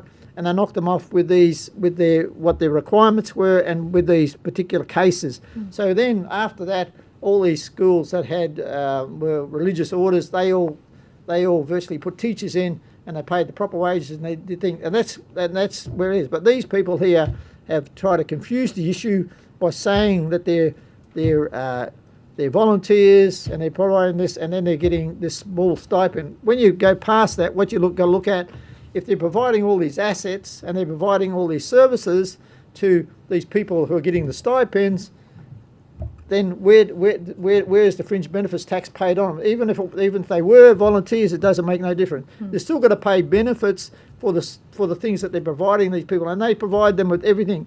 So when somebody leaves that place, they have zero, right? They don't own any assets. You have a car, but it's registered in the Redeemer Baptist School, right? All the other assets you have belong to the Redeemer Baptist School. So you don't get nothing when you come out of there, and you virtually come out there like a homeless person. And then they also, what they do is they take away your last thing that you want in life, and that's association with your parents, your brothers and sisters. They take all that away from you. So you're isolated out there in the world. And it ain't hard to work out how that thing works, because if you go through that legislation, it goes through all those things I talked about. So from the employee perspective then, you're getting a reduced income, so you're getting like a stipend. Yes. So your income tax is not being paid on on what a teacher's salary would be. But then That's you're right. also getting these, a car and a house and other things that's that right. otherwise might be fringe benefits. Well, it is fringe benefits. And you're not paying fringe benefits tax either. Well, that's both. That's right. Can you explain to us then the Centrelink aspect Well, of the Centrelink this? aspect works out this way, is that when you look at the stipend that they're receiving, so if you've got 4 children, you're a good candidate, so I can reduce down your income, right? I reduce down your income because when I claim Centrelink benefits and payments, I can get a higher amount for your children. So I can push you up to 30 or 40 grand, right, in your income. If you haven't got any children, you're looking at, $19,000, $20,000 you get, right, because you're not getting any Centrelink relief because you haven't got any children to stick over here that I can claim Centrelink. So the staff are going and claiming Centrelink. But the staff is not claiming the Centrelink. What happens is that Russell Bailey and also Max Shaw, virtually they were doing that, right? They put that proposition in place. Those other people didn't do it. They virtually went there, and they like when you talk about sexuality, any of those things that they should have taught people. When you talked about finances, they should have taught people. Sorry about that. Then what happens is that they didn't learn that. As they grew up as children, they never learned any of those things, right? So they didn't know. So when they looked at their taxation return and they asked them, what's in the taxation return or things like that, they said, don't worry about that. Leave that to us. We'll fix it up. So all they did is the church or that Bailey, they made out the tax returns. They sent them to these people. They just signed them, sent them away, and then the notice of assessment come back to the person who's was. So what they were doing is they were passing the buck down the track, and they virtually what they said when I think it was in that defamation case one of those cases when Bailey was asked this particular question, did he do these tax returns and provide the Centrelink? And what he said that's between the government and the employee, right? The government and the volunteer. So he virtually was handing the responsibility back to them. They didn't do it. They didn't even know about it, right? So let's just recap then. So these two leaders are doing all the tax returns for each of the volunteers/staff, and also claiming Centrelink benefits for those volunteers and their children. That's right. And we put a submission into Centrelink, right, and put it to them. Yeah. And they did nothing. We put one into the ATO and they did them, right? If you think about you're going to wait another 20 years, I'm going to be dead by then, so I won't be coming back for a second shot, right? So you want to get ahead of the game. And I think what you should look at and start thinking as it like, we didn't create this. Nobody in New South Wales created this mess. These people created the mess. No one else. They put it together. They had all these people come along and join up. They joined up on the premise that if they went to this church, they're going to go to heaven. Whoopie-doo, right? And they stayed there. And then they put their kids into the same situation. They made their kids into slave labour, right? Where they had their children, they knew that sooner or later they're going to run out of teachers because they weren't bringing teachers in from the outside world because they didn't bring in teachers, so they bought it from their community. The community was going to run down with teachers. So what they did is that when they had children, they made them into slave labour. They handed them over to the elders. They controlled all their life. It was coercive control. They ended up with nothing at the end, right? And that's how they put it together. That is not my fault. That is not your fault. That is not the education department's fault. It's the fault that nobody's gone along and put all these dots together and worked out how to put it together and work it out. What you do is you do what like a business has gone into liquidation. You look at the business that's gone into liquidation, you put in an administrator. Then you look at whether I don't think there's anybody in there who's serviceable. You work out how many teachers you need, right? You put the teachers back in there and you get them. And then you look at how much assets has been stolen from taxpayers like me and everybody else. How much they steal from the federal government, the New South Wales government, and then you start flogging off all those assets and you recoup your money. And then you got a school that is run properly. It hasn't got any of this religious claptrap in it, right? And you've got no more little volunteers, and you've got nobody over here transferring money around for the good of their health. That's what you do as a finance person. That's what you do as an administrator, and that's what you do if you're me. That's what I would do, and that's what every administrator does. So it's your contention then, so that effectively there's a criminal conspiracy. Of course there is. To defraud the Commonwealth tax revenue and through social security fraud. Well, if you haven't woke up by that, there's something wrong, because that's what I've been telling you for the last 20 minutes. Of course there is. And what you got to take into just getting it clear on the record. Well, I don't know how much. I don't know whether you're aware your evidence is very kind of what do you mean? Unstructured. My evidence is pretty well structured. I'm saying what they are is they're a criminal gang. That's what I'm saying. They use religion as a camouflage. I'll give you an example of what they did to Robbie Regan, who was, she has 4 children and her mother died, right? So what they did to her, she went and joined their church. And what they do when you do that, they love bomb you, right? They fall all over you. They do all that stuff for you. And they know you're vulnerable because you're a female and you're without a husband and your mother's just died and you're grieving, right? So what they do, they play right along, and then they talk about putting your money into this school with you, and then you'll get a job as the registrar. Your children will be well looked after because they're educated there too, right? But then what they say you don't really have to take it don't have to take our advice on that. That what we're going to do, go and talk to other people in the congregation. I don't know how better you can get as a con man than that. You pass it down the track here and you give it to somebody, and you've got a vulnerable woman there with 4 children. And then when she goes there, what happens is they sell her house, right? They don't have another solicitor. They only have one solicitor. Their solicitor, don't they? There's no legal binding anything here, right? It goes into that trust fund with everybody else. And then what they do to her, they reduce the salary down and say, if you want to have any extras on the side, then you've got to draw down on your trust fund. So they've got money you put in there, you get no interest on it. They're making you draw down on it, and then they put you into a house. Eventually you go in a house, you've got no kids, you're living in a house with another 8 women or what it is. Your kids are taken off you, right, and they're put into education, into universities, and they become teachers. One of them, who was a dux of the class, what happens to him is he's a dux of a class, and he left, right? He went to Macquarie University, and virtually what happened to him, he committed suicide. I don't know how much clearer you can get about somebody who's a criminal, right, and doing this shit. If you don't understand that, I'll write it up in a book and give it to you. Mr. Ruddock. Thank you, Chair. Mr. Glossop, thank you very much for your leadership on this issue over a sustained period of time. I know it's not easy, but it's very important, so thank you. Now, you did mention about 10 minutes ago that there was a period where there were other schools with a similar model with volunteer staff, but then there was that the ATO took some action on the fringe benefits matter, and if I understood you correctly, those other schools ceased this practice of paying our volunteers. Well, if you look at Catholic schools and Anglican schools, when FBT first came in, it was in 1986. Virtually, they all changed their circumstances because they knew you couldn't use this where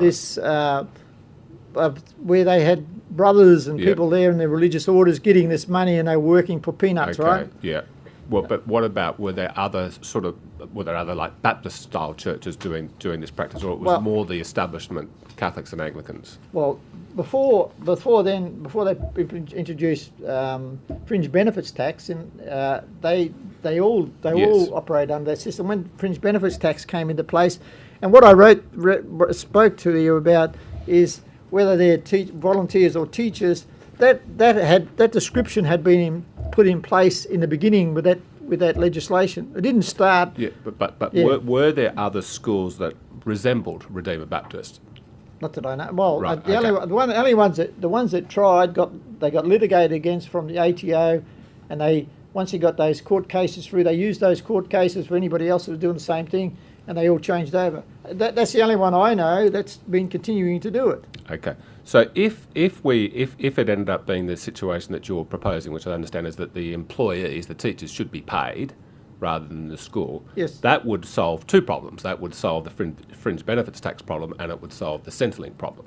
Well, it doesn't solve the problem of how much money they defrauded from the federal No, government. well, I agree and with New South that. Wales Yes, government. yes, no, but it would be, and if the employees could actually have a bank account that they had control over, and they can see $130,000 going into it each year, that's going to make it easier for them to escape if they wanted to. Now, with an earlier witness today, I had raised that point about saying, well, look, maybe a step in the right direction here, a substantial step in the right direction, is for the employees to be paid directly. Now, the earlier witness, who was sympathetic to your position, she balked at that. She said, well, that's going to make it a little bit difficult for many, many other schools where there are just genuine volunteers, the tuck shop lady and things like that. So do you see any legal problems and other unforeseen repercussions if there was a rule where these teachers could not be volunteers, that they had to be paid? I think basically what you're looking at, if you're looking to do something with this particular school, you're looking at what's the repercussions of all these things. That's the first thing. That's what you're looking at. You're looking at what sort of answers are there. Well, I'm looking at the repercussions for other good schools, which will have good volunteers and everyone's happy, and that if we were then forced to pay them, I mean, which sounds to me like that is the solution to the Redeemer, or part of the solution to the Redeemer situation. But I don't think... But the earlier witness thought that there would be some negative repercussions out of that. Well, I don't think people are going after the normal sort of volunteer. What they're talking about with this particular school is it's using that volunteer idea. Right? No, I get that. But I think the only way you're going to change it is you can't go and negotiate with people who virtually believe the story I just told you, right? Because they don't understand that, right? And I've looked at both sides. I've looked at people who are left and I've looked at people that I've followed around in their bus and stopped them, and they just don't get it, right? Yeah. They're just indoctrinated in the system.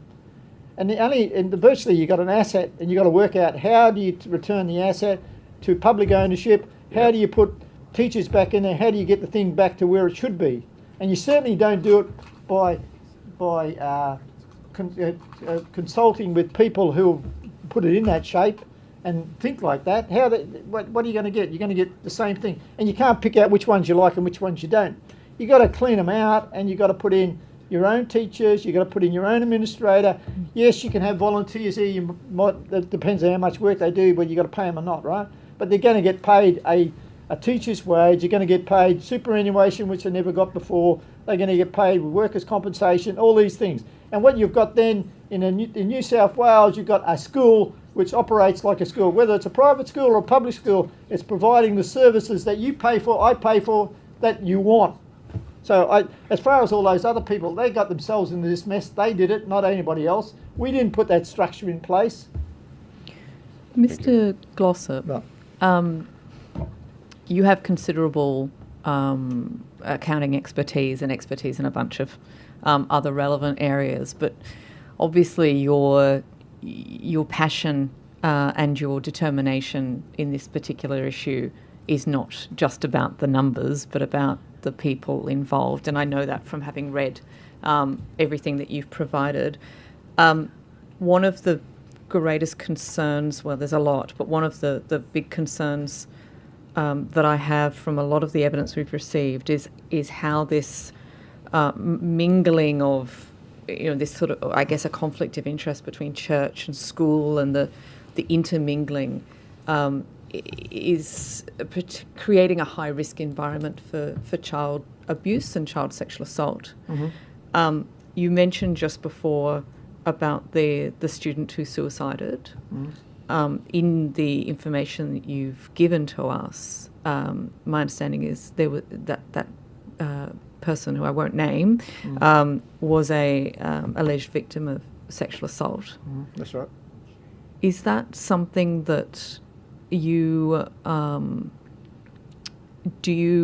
guess, what are your reflections on the way that the school has treated allegations of that kind? I do, I put it as I'm a parent as well, right? I'm not just an advocate for this stuff, I'm a parent.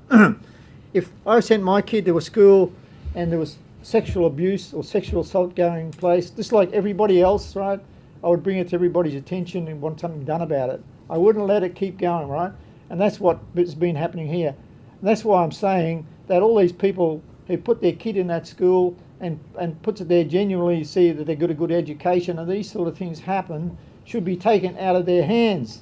We should put some clean hands in there and get people who are actually educators, who are teachers, who love their job and want to benefit them, not to have people sexually abuse them. And then when you sexually abuse them, you don't tell A, B, and C, because what happens then, you've got to put your full financial records forward.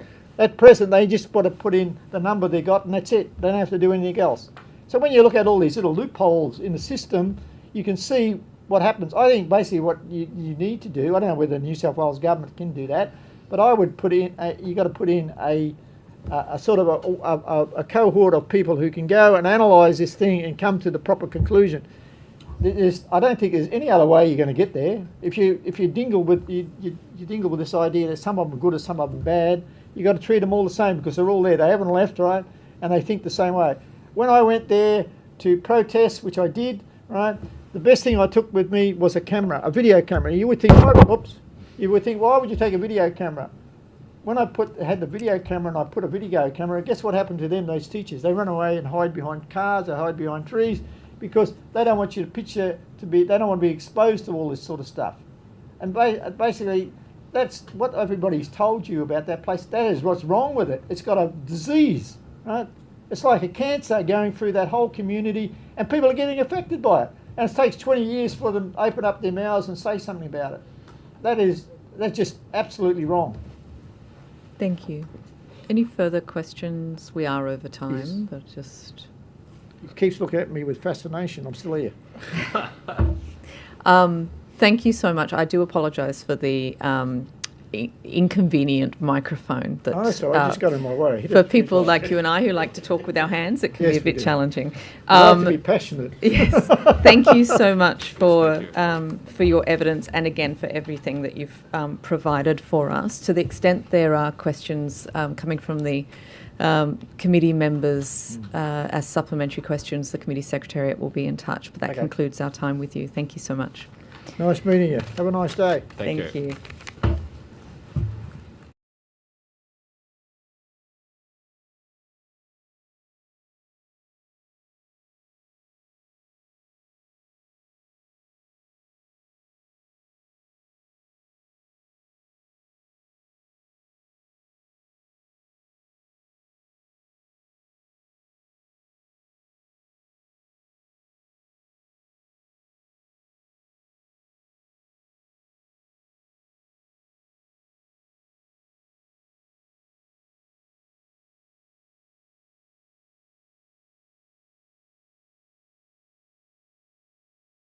To witness, with apologies for the slightly delayed start time.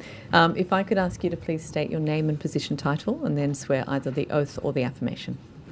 Thank you, Abigail. My name's Amanda Morgan. I'm a survivor advocate and former student of Clarence Valley Baptist Bible College. I solemnly, sincerely and truly declare and affirm that the evidence now about to be given by me shall be the truth, the whole truth and nothing but the truth. Thank you very much. And would you like to commence with an opening statement? Yes, and I'll try to keep to time. Yeah. No promises. My name's Amanda Morgan. I'm a sovereign Aboriginal woman with family connections to Yorta Yorta country through my grandfather, Alfred Morgan. And I pay my respects to the Gadigal people, who are the traditional custodians of the lands we are meeting on today. I stand before you today as a survivor of Clarence Valley Independent Baptist Church, and specifically Clarence Valley Baptist Bible College.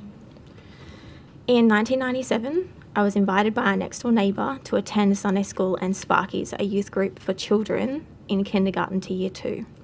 I continued to attend Sunday School and transitioned into Awana, the youth group for students in year 3 to year 6. In 2002, I transitioned into Proteins, the youth group for year 7 to year 12 students. In 2005, when I was 15, I was baptised with a handful of my peers and was immediately asked to become a leader in Awana and Sparkies. This leadership included 4-hour youth groups every Friday and Saturday night, yearly special events including attending a week-long summer camp every January and a weekend-long winter camp every June. At the end of year 12, I wanted to apply for university and I was told I needed to ask the pastor's permission. He agreed. He said I could attend the nearest university to our town to study a Bachelor of Social Science, an hour's drive away, but I had to return every Friday afternoon in time to resume leading Awana and Sparks. I think I was meant to mention that I tabled the prospectus for 2025. Ah, yes, thank you. Clarence Valley Baptist Bible College. Please see page 10 of the 2025 prospectus. After 1 year of attendance, I believed I had been called, in inverted commas, to attend the Bible college housed in Clarence Valley Independent Baptist Church.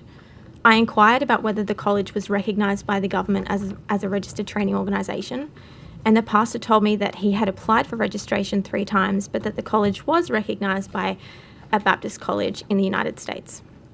In hindsight, I believe this to be a falsehood intended to entice me to enrol in Bible college. It is my personal opinion that evading TEXA registration ensures the college could avoid legal oversight, financial audits, and exercise group-based coercive control. I was given a copy of the prospectus and informed that enrolment in Clarence Valley Baptist Bible College involved me adhering to the following rules. I had to attend every single church service. See page 15 of the 2025 prospectus. I had to get involved in every single ministry available on the weekend. See page 15 of the prospectus. Women were only allowed to wear knee-length skirts and dresses. See page 19 of the prospectus. Men are only allowed to wear dress shirts and trousers. See page 19 of the prospectus. I could work a maximum of 20 hours. Now, obviously, as an unskilled worker, I was limited to hospitality and retail in entry-level jobs earning minimum wage, if that. I also had to pay $2,800 a year in college fees, which amounts to $8,500 for a full course across 3.5 years. I had to abstain from listening to worldly music, contemporary Christian music, or Christian rock. See page 10 of the prospectus. Throughout my 3.5 years in Bible college, I was working 8 hours a week in retail because, frankly, that was all my boss was willing to offer me. Also a regional town, I want to add. I couldn't afford my rent, and I was surviving on cheap packets of biscuits. When my retail colleagues called in sick on Sunday, when I was meant to be in church, I would accept the shift and then be verbally abused by the pastor for breaking the rules. In December 2011, the pastor informed me that technically I should have been expelled after my first year of Bible college because I didn't pay the college fees on time. In June 2012, I received a letter from the pastor with a list of absolutes that I had to fulfill in order to progress to graduation in just 6 weeks. I was not allowed to miss any more church services for the 6 weeks leading up to grad. I was not allowed to wear the skinny jeans of the retail store I worked at to youth group because my skinny jeans were considered too revealing and not in the spirit of the handbook. 2 weeks before graduation, when I hadn't heard anything, I asked for a meeting with the pastor, who told me that I wouldn't be graduating because I didn't match the spirit of the handbook. See page 20 of the prospectus. I want to highlight that the pastor had the option and had obviously decided after my first year that I wasn't meeting the spirit of the handbook, but instead of asking me to withdraw, which he had the option to do as per the prospectus, he accepted my money and my labour for a further 2.5 years. The reason why I'm sharing all of this with you is because there are a lot of similarities between Clarence Valley Independent Baptist Church and Redeemer Baptist Church. I want to talk about those similarities according to the terms of reference. I also want to talk about the impact on Aboriginal people and vulnerable populations. I also want to talk about law and policy reform, as that is my research and work background. And finally, I want to talk about my recommendations from here, where we go from here. So, I'm going to go back to my page. Similarities to Redeemer Baptist Church. I'll start with the governance, operational and financial. The church is registered to the Australian Charities and Non-Profits Commission, but the college is not recognised as a separate entity. Oversight by government agencies, including in relation to school registration, compliance and funding obligations. Clarence Valley Baptist Church and Bible College is self-generating 41% of its revenue from goods and services, including the college, but the college is not registered with TEXA. TEXA being the Tertiary Education and Quality Standards Agency. The church makes 14% of its income from hosting youth camps, yet the staff were never asked to complete a working with children's check. And I also want to say shout out to the work of Emma Hackinson and Janice Mitchell at the Australian Childhood Foundation for their work to introduce mandatory working with children's check training. We were never asked to complete yearly child safety training or first aid training. No training.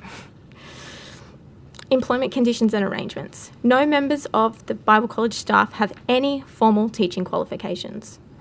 Although the teaching, if someone within the church congregation wanted to study teaching at university, that was approved because it added legitimacy, obviously, to the operations of the church, generally speaking. The 2 senior pastors of the church are the only staff listed as receiving a wage. No other teaching staff are listed as receiving a wage. The 2 senior pastors also have their fuel paid for, which is whatever, small price to pay. There are no other staff on the college board who are paid. Students are expected to work as volunteers. The relationship has the practical features of an employment relationship. We worked under controlled hours. We had to participate in every ministry available to us, with no exceptions. Safety, wellbeing and education. So the church expected you to spend every Friday night, Wednesday night, Saturday night and most of Sunday attending church weekly. Non-stop ministries, as Michael said, participating in non-stop ministries so you don't have time to think or realise the psychological and social pressure you are under. We're not meant to make friends outside of Clarence Valley Independent Baptist Church except for the purpose of conversion. So we were strictly forbidden from fellowshipping with other people. We were definitely not allowed to be friends with churches in the same town. It was thought that if we were friends with them, we would be influenced to leave or change our doctrinal position or things like that. Coercive control in relation to students, families, guardians, employees and volunteers. So as I mentioned earlier, we controlled how much we worked, so I could only work a maximum of 20 hours. But also, they controlled where we worked. I was not allowed to work anywhere that served or sold alcohol. Other than what we wore, they also policed how modest our clothing was. So anything that was deemed even slightly revealing, I was told to change or not to wear again or things like that. What music we listened to, no drinking, no dancing, anything that we posted on social media was interrogated. At one stage, I'd put up the approximate date that I expected to graduate from Bible College, and in a meeting in the pastor's office, he told me off and said that it was inaccurate and I had no right to have any date listed on my Facebook page. If a family event clashed with a ministry, I was expected to choose the ministry every single time. And I want to say that my experience is a little bit different from other people because I wasn't born into it. I chose it, and I wouldn't even say I chose it. How does a 7-year-old choose this? But I just want to say that that really drove a wedge between my family and I, because my mum often felt, and in hindsight I guess I feel too, that I replaced my family with a cult. I was to avoid the appearance of evil, so it's not just that I couldn't work anywhere that served or sold alcohol. I was literally not allowed to even be seen outside of an establishment or within a vicinity of any establishment that sold or served alcohol. I was allowed to go to university, but only with the support of the pastor, and I was expected to be back in my home church every weekend. I was not allowed to be unequally yoked with anyone outside of the independent fundamentalist Baptist movement, so I couldn't marry anyone that wasn't part of the IFB. The conditioning began in early childhood with every child's story and every song we sang conditioning us towards full-time service in the ministry. Next, I'll move on to the impact on Aboriginal people and vulnerable populations. So I experienced what I believe is white saviorism, in that we were approached from age 5 to 7, and I feel like I was approached by the neighbours because of my lived experiences of reporting child sexual abuse when I was 5. And also my mother is single, low income. I have a brother who's got ADHD, who is a stolen generation descendant, and we obviously as a family were experiencing a lot of pain. And I think that the family that lived next door to us wanted to save us, for lack of a better word. The same family would repeatedly report to me throughout primary and high school whenever they saw. So my brother was often in custody and in prison serving time for various offences. And when he was released, he had nowhere to go, so he would be sleeping on a park bench. And this family would report to me that they had seen my brother sleeping on a park bench somewhere, which you can imagine is not a thing that you want to hear. There was a distinction between bus kids and church kids, depending on whether your parents were members of the church or not. And so I was considered a bus kid because my mum's not a member. In terms of targeting vulnerable populations, at the beginning of every youth group night, the staff would write down the child's name and address. So we would file through the church kitchen, and volunteers, leaders, would sit down and write the name of the child and their address. And they weren't accompanied by any adults. It was just kids with their friends. So you can see how that's a safety issue. They just have a log, a list of these names and addresses. And then throughout the year, the Awana and Sparky leaders would knock on the doors of the children's homes, befriend the parents, tell the parents about the youth groups, and encourage them to send their children. And so what that transpired was the church had a bus and a bus driver, and every Friday and Saturday night they would drive the bus around to all of these low-income, vulnerable neighbourhoods and pick up children and take them back to the church building. It felt like the bus was used to ensure that parents had no excuses not to send their child to the youth group. It felt like the church specifically targeted low-income neighbourhoods, and I guess the way that they justified it was free babysitting. So I remember one youth leader did suggest that parents are not going to complain because we're babysitting their child for 4 hours on a Friday or Saturday night. The white saviorism continued. In Bible college, I was made to attend a missions trip. So every single Bible college student was expected to go on a missions trip to a developing country to help the church already planted there and effectively colonise the community. And it was ironic because when we arrived, we'd been expected to take clothes to give the community, and I remember feeling surprised because they were dressed better than we were. And so you can see it was so ingrained in us. I was so naive, so ignorant, and frankly bigoted. And I'm so embarrassed to share that, but it's the truth. To now move on to the law and policy side of things, I really do believe that I wouldn't necessarily have become so ingratiated in the cult if not for the fact that I had reported child sexual abuse and our family did not have access to an Aboriginal community controlled organisation or any kind of frontline domestic family sexual legal service to support us. And so I want to turn your minds to the social and emotional wellbeing wheel, which was developed by Graham G, Pat Dudgeon, Clinton Schultz, Amanda Hart and Kerry Kelly in 2014. And it talks about the importance of seeing children and adults in their whole experience and not taking parts of it in isolation. As I mentioned, it's my belief that all of the Bible stories, songs and activities were designed to condition me and condition my peers into full-time ministry eventually. So they really play the long game. It is my belief that mine and my family's intergenerational trauma and my experience of this group-based coercive control is the reason why shortly after I was effectively pushed out of Clarence Valley Independent Baptist Church, I began experiencing the same reoccurring dream of I would not remember conceiving or delivering a child, but I would find a baby in obscure places in my home and pick up the child and take it and put it in the bath and resume parenting that child like nothing had happened. And that dream was recurring on and off for about 6 years. It started directly after I left the cult and then stopped probably around 2020 when I fully deconstructed from my faith. So it's very clear that those markers. But back to the social and emotional wellbeing wheel and the reason why I have put funding frontline domestic family sexual and legal services at the top is because people need safe and secure housing. It's not just me, it's all of the victims that we've heard from. Everyone who's given evidence has talked about the importance of establishing your independence. You can't do that if you don't know where you're living or where your next meal is coming from. And I do know Aboriginal lawyers like Martin Hodgson are offering their services to cult leavers for free, but really people shouldn't have to do this. They shouldn't have to do it. It should be funded.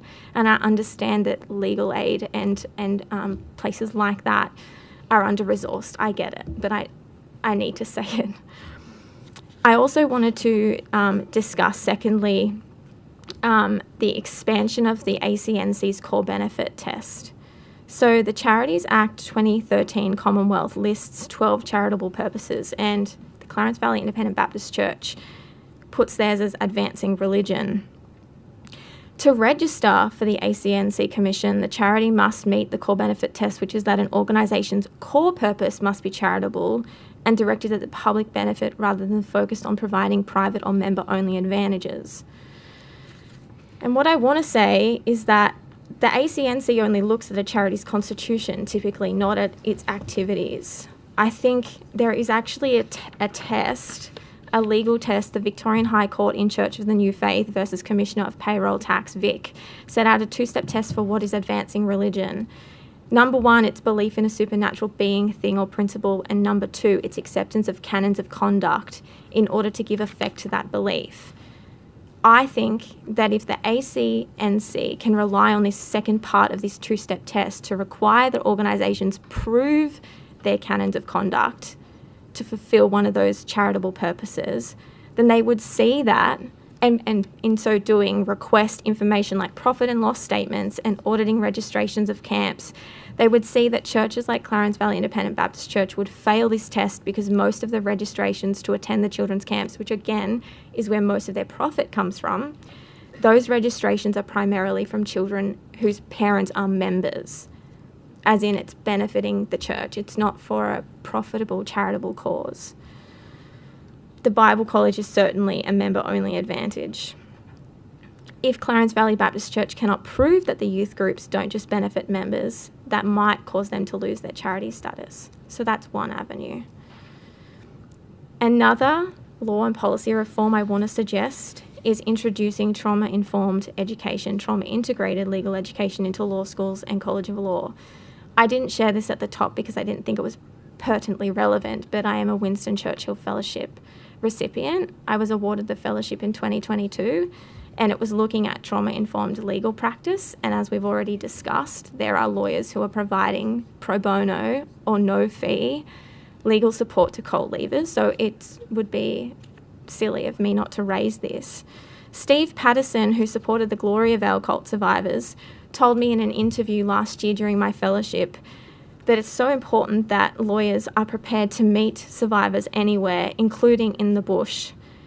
The other thing he shared with me was that he was very mindful of not wearing colours or anything that looked or resembled the uniform of the Gloria Vale people. And I think that's really important. I need to say that's not taught at law school. We're not taught how to show up, ever. Carol Machazen guides lawyers on how to legalise the concept of psychological coercion.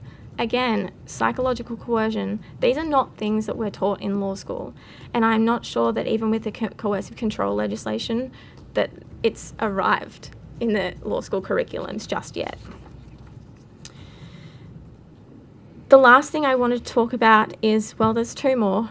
Culturally responsive and trauma-informed training for non-Aboriginal and Torres Strait Islander children and family organisations. The Waterways model was developed by SNAKE with QuatSip, APSEC, VACA, KWY and Yamara to co-design, co-produce and deliver the Waterways model as part of a DSS-funded pilot project.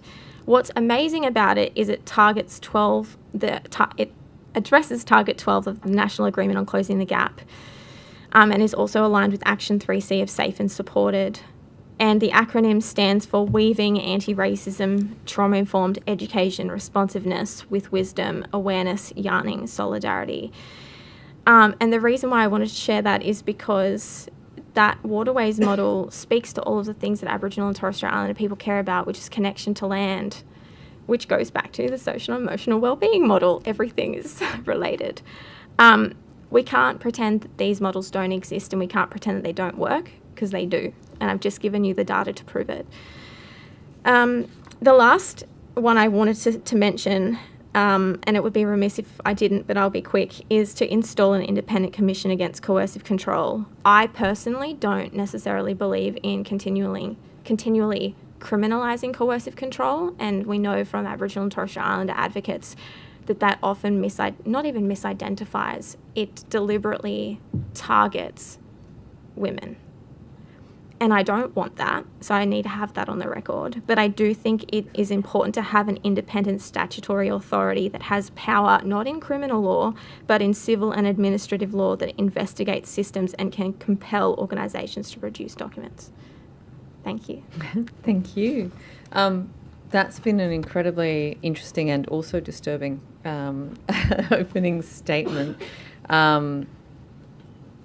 So Clarence Valley Baptist Bible College is in Grafton and is still operating, obviously. When did you leave? 2012. 2012. And did you say you were pushed out? You were...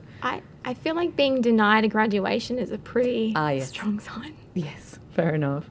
I'll ask one question, then I'll throw over maybe to Ms. Saval if she's got a question, or to Mr. Diadam.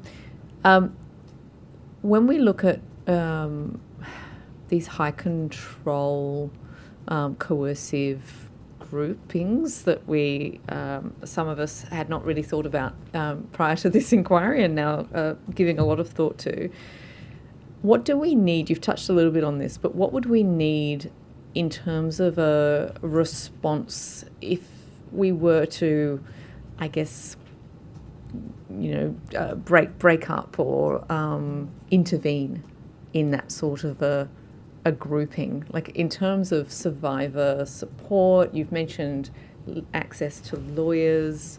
What else would we need for people who are exiting that sort of group? I think probably that it goes to housing and food and having the safety around that, like a safety plan of sorts.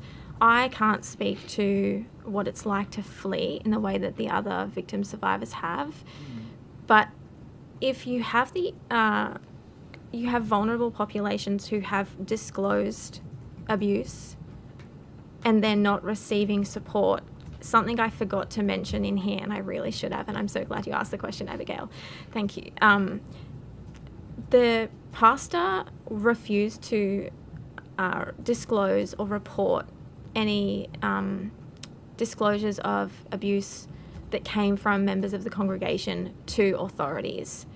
He was stopped with him. So when people that I grew up with disclosed that they had been abused as children, they told their parents, and then the parents told the pastor, and then the pastor offered them counselling. He is vastly underqualified to be in any position to do that. He's also breaking the law. He has a mandatory reporting obligation. So, in essence, to your question, I would say making sure that their immediate needs are met, but also that they have the autonomy to do that, and they know that there's safety around making those decisions.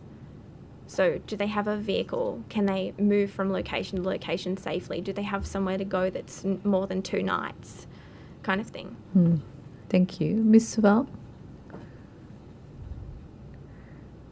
I'm happy to defer to my colleague in the room if he wants to go. I don't have any questions. No. Look, I might just pick up on the mandatory reporter line of questioning that I think the chair pursued and you responded to, because this has come up in in the hearing on Monday as well, in terms of either people being actively discouraged to report or there not being appropriate mechanisms in place.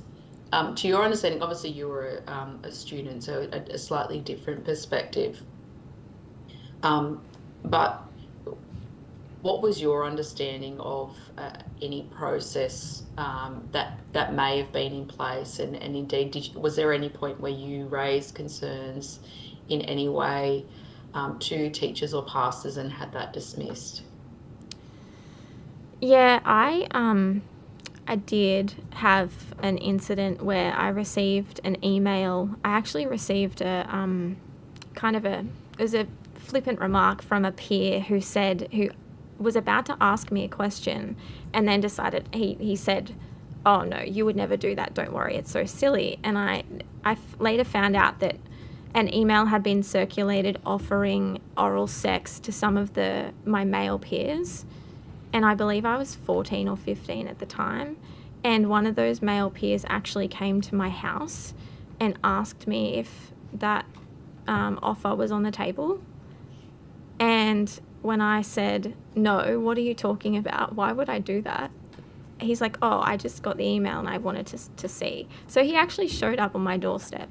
But I guess the issue with these kinds of things is that I had already learned from my peers a lot earlier than that their parents, when these things had been taken to the pastor, they were not reported to the police. They were basically offered counselling and that was it. So, I mean, I think at the time I probably just thought it wasn't that big of a deal. That's obviously not how I would respond now. Look, I think it's important. Obviously, you said, as a 7-year-old, you started at the school, and as a 7-year-old, you don't have the same. You're a child, you're a minor. The same goes for when you're 14. In terms of the email that you referred to, just to clarify, was that sent from a peer? Was it sent from someone else at the school? So one of my friends had made my email account. So I'm not actually sure. Might have doxed you. Yes, potentially. I just know that he showed me the email and I remember seeing the words. It obviously didn't sound anything like how not that I would ever write that kind of email, but it didn't sound like me. And I was mortified that he actually thought that I was serious and that he came to my home. I mean, the audacity of a young man to show up to someone's home where they live with their family and their parents. What did he think was going to happen? Like, I could have turned to my mother and said, "Hey, Mum, this man," very strange behaviour.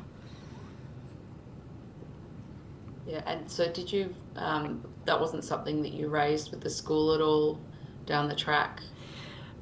Well, I didn't know, but I will say that there were future experiences amongst other young women with that same person. So, and what happened in that case was the man had arrived at the campsite and the girls involved reported him and his presence and showed the text messages and things to the camp director, and the gentleman was asked to leave.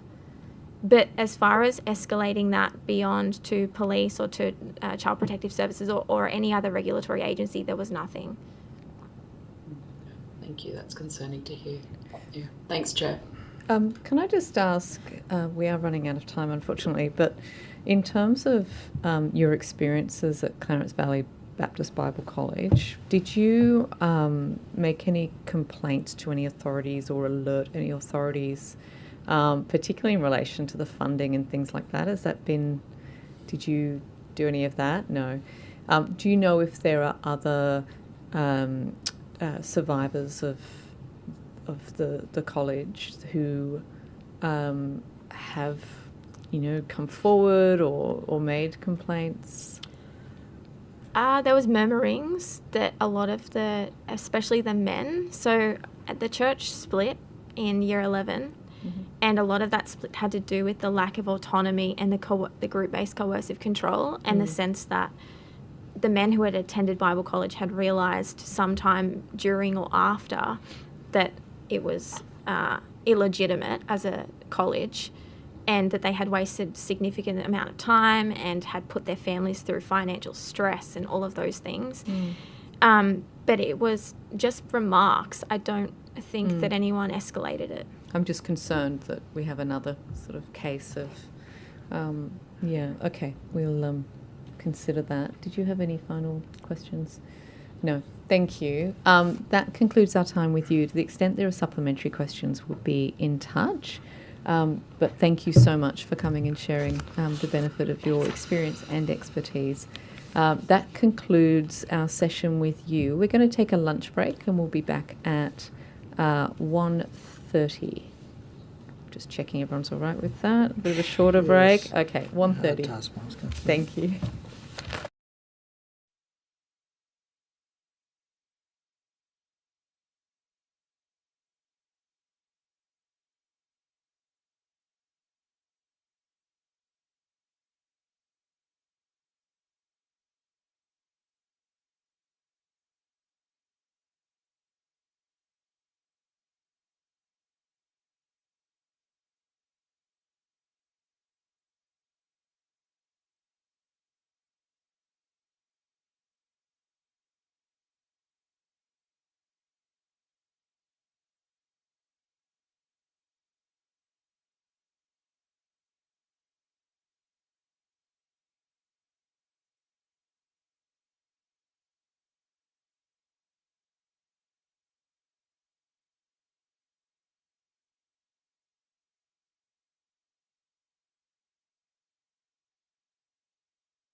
Broadcast on.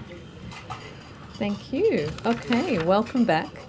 We now welcome our next witness. If I could ask you to please state your name and position title and then swear either the oath or the affirmation. Hi, my name's Clinton Free. I'm a professor at the University of Sydney Business School, and I'll take an affirmation. Oh, it's just in front. Oh, I beg your pardon. Okay. Thank you. Sorry. I solemnly and sincerely and truly declare and affirm that the evidence now about to be given by me shall be the truth, the whole truth, and nothing but the truth. Thank you, Professor. Would you like to start with an opening statement? Yeah, thank you. Thank you, Chair, for the opportunity to address you today. And at the outset, I wish to say that I did catch the testimony of Mr. Glossop, and I think some of the items that I'm going to raise have been raised, and to the extent they're redundant, I'm very happy to be directed by you to move along. And I should also say I lack some of the personal connection and rhetorical flourish of Mr. Glossop as well. So I'm really appearing here in my capacity as a professor in the business school, and as my observations are primarily limited to a review of the published financial statements by the Redeemer Baptist School Limited, with particular attention to cash flows across the last decade or so. And I've compared those cash flows and financial statements to a series of other schools, and there's 4 points that I'd really like to make in service of this committee. I've prepared, and through the chair, I would like to table, to the extent it's helpful, just a summary of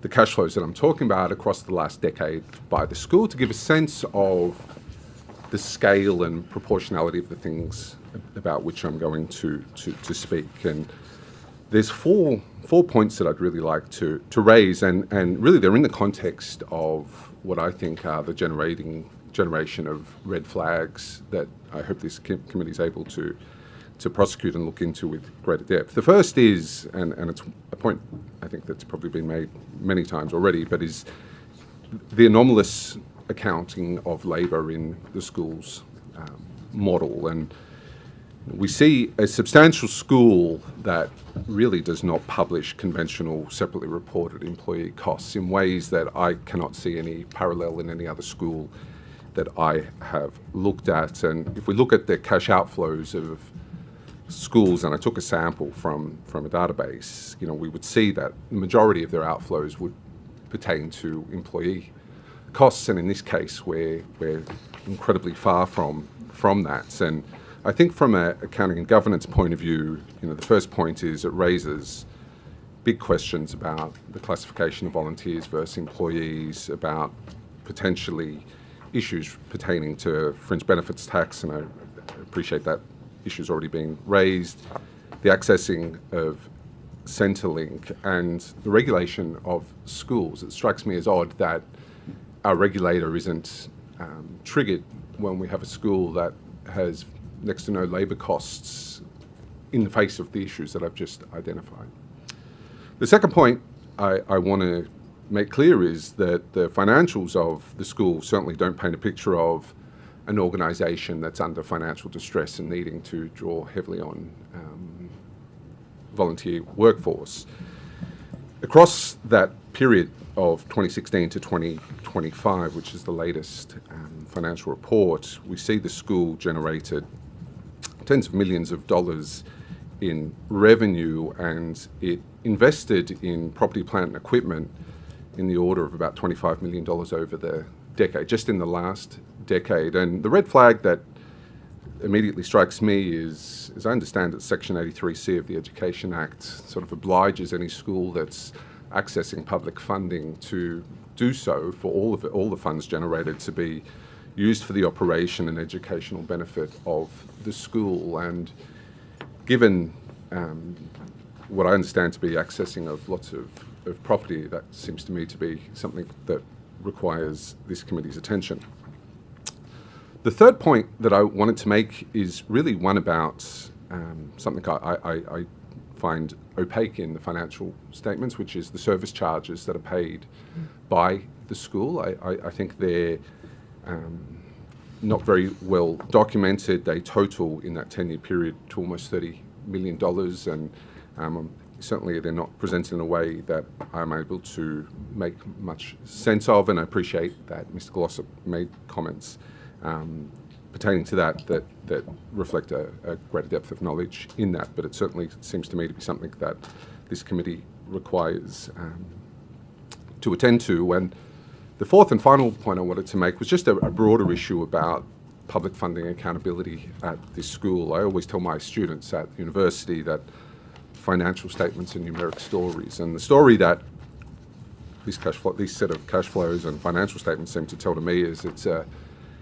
substantially publicly funded school where half of its funds are coming from the state and Commonwealth government, with a almost unique, deeply unusual labour model. It's generating positive operating cash flows every year. It's making substantial investments in property and equipment and repaying debt, and it's recording service charge expenses whose underlying economic nature can't be readily determined from published accounts. And I think, in my view, those economic and governance issues raise a series of questions that require urgent attention. I think we need to think hard about ways in which schools can be regulated in a way to identify and prevent this from happening. Thank you very much for the evidence you've given us. Can I just check that you're officially tendering that document? Yeah, excellent. yes. Thank you. And I apologise for it. You mentioned in your opening that you may not sort of present, I can't remember the words you said, but with as much flourish as Mr. Glossop. But I think it is important that we have your sort of independent analysis of this as well, given the school's public statements about Mr. Glossop in the past. It's just good to have that, I think, independent backup. So just though, looking at this, what you've presented to us and trying to, I guess, get us to understand the difference between what another independent school's reports might disclose versus this. So you say here that we're looking at about half of the total cash inflows are coming from the government funding. Yes, which I don't suggest that's particularly unusual. Okay. Yeah. But what is unusual then is that in this particular school's accounts there is no outflow of staff costs. Yes. So if we look at the income statement, which obviously sits next to this cash flow statement, we see virtually extremely low expenses for tuition. And I took a small handful of schools that I thought were in a similar class that I could access public accounts for. And it seemed to me that as a percentage of their total expenses, that category was in the order of 50 to 75% rather than, a pretty negligible number. And I guess as a matter of public policy, it strikes me as raising all sorts of questions about coercive use of labour. What's a deemed volunteer? What's a deemed employee? What's the economic substance of the relationships? And it seems that if I was a regulator, I would wish to scrutinise heavily any school which is such an outlier in the way that it's reporting payments to staff. And would you normally see in an independent school's statements a disclosure of the amount that they're spending, for instance, on cleaning or catering or those kind of services? Would that normally appear?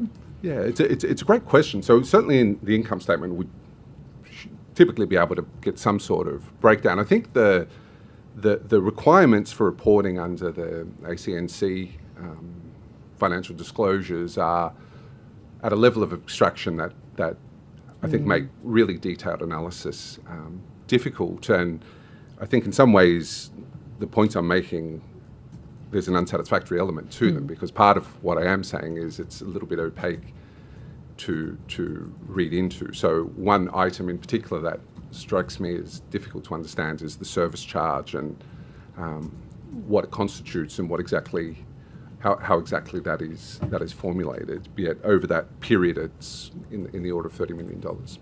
So that service charge, is that roughly equivalent to what you would see in wages at another school? Yeah. So I would think it's difficult. I think that's a difficult question to answer because we see some significant invariance in labour cost as a percentage of total expenses in the schools that I looked at. But so I would have imagined it would be even higher than that. But perhaps in that, that would be at the low end of that range, I think. And in the other schools' accounts, again, accepting just how opaque a lot of this is, would there be a distinction made between the sort of educational staffing costs versus other staffing costs? Would we normally see that? I think there's certainly the difference between wages costs and a set of other categories in the income statement. Now, the way in which we unpack that wages cost, I think it tends to be a single line item, so a little bit challenging to make the distinctions that you're talking about. But can I just qualify what I just said with? I feel like the figures here are so below any comparator that it's hard to imagine how this is possible. That we're operating a school with 500 plus students on a strictly volunteer basis, where those volunteers aren't being directed as they might in reality, in substance, as members of staff. I'll just ask one more question, then I'll hand over. Under Section 83C, I think it is, there's the capacity for NESA to ask for a more detailed financial statement, and we understand that they haven't done that. Given the sort of oddities that perhaps you see in the Redeemer accounts, would you have expected them to have requested that? I think it's extraordinary that they didn't. And in some senses, I hope one of the outcomes of this process is attention to the way in which schools disclose salary, and a process through which NESA and even unions are informed about.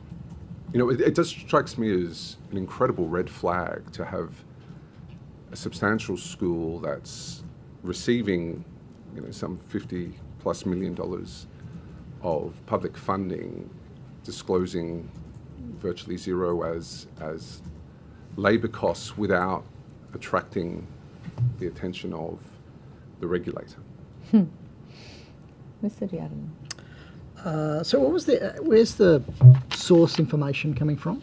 The financial statements that are available on the ACNC website. ACNC, right. Yeah, so okay. I took, and I'm not sure it's an especially, mind-blowing document that I've put to you, but I wanted to give the committee, to the extent it was interested in it, a sense of where that money's coming from. So I wanted to really, in a very clear-eyed way, point out that this is an organisation that over the last 10 years has brought in cash of $133 million. So it's and of that, 58 million of it is from public funding, which I think does bear on the public accountability dimension. Can you perhaps elaborate? I know Mr. Glossop touched on this, the fringe benefits tax, your understanding of the issues associated with fringe benefit tax. Yeah, because I have limited understanding of what is offered in terms of the package for staff, but as Mr. Glossop raised, it seems to me to occasion a fringe benefit tax obligation if, in the event that staff are receiving an extremely modest stipend and then receiving a car and a house and so on. Now, it's not clear whether, I know a charity can still be liable to a fringe benefit tax, and I'm unsure of both the nature of what was provided to each of the teachers and the extent to which the Redeemer Baptist Church is able to have an eligibility to avoid it. But it seems to me to raise very squarely as an issue that is obviously raised in the accounts. And the question around property acquisition, how is that discernible through the accounts?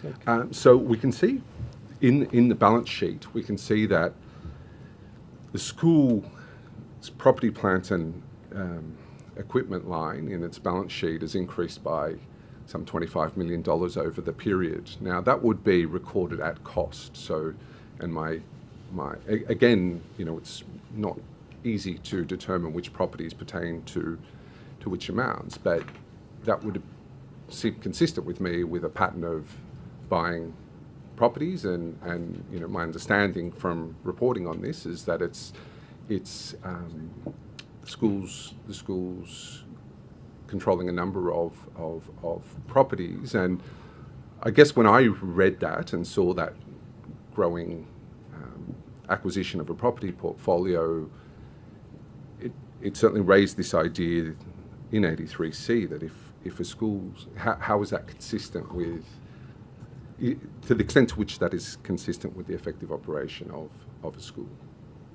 So is it your understanding that if properties were transferred from the school to, say, the church entity at less than market value, that there would be some conflict with the sort of profit obligations or the educational use obligations of the funding coming from the Commonwealth? Yeah. It's a great question, sir.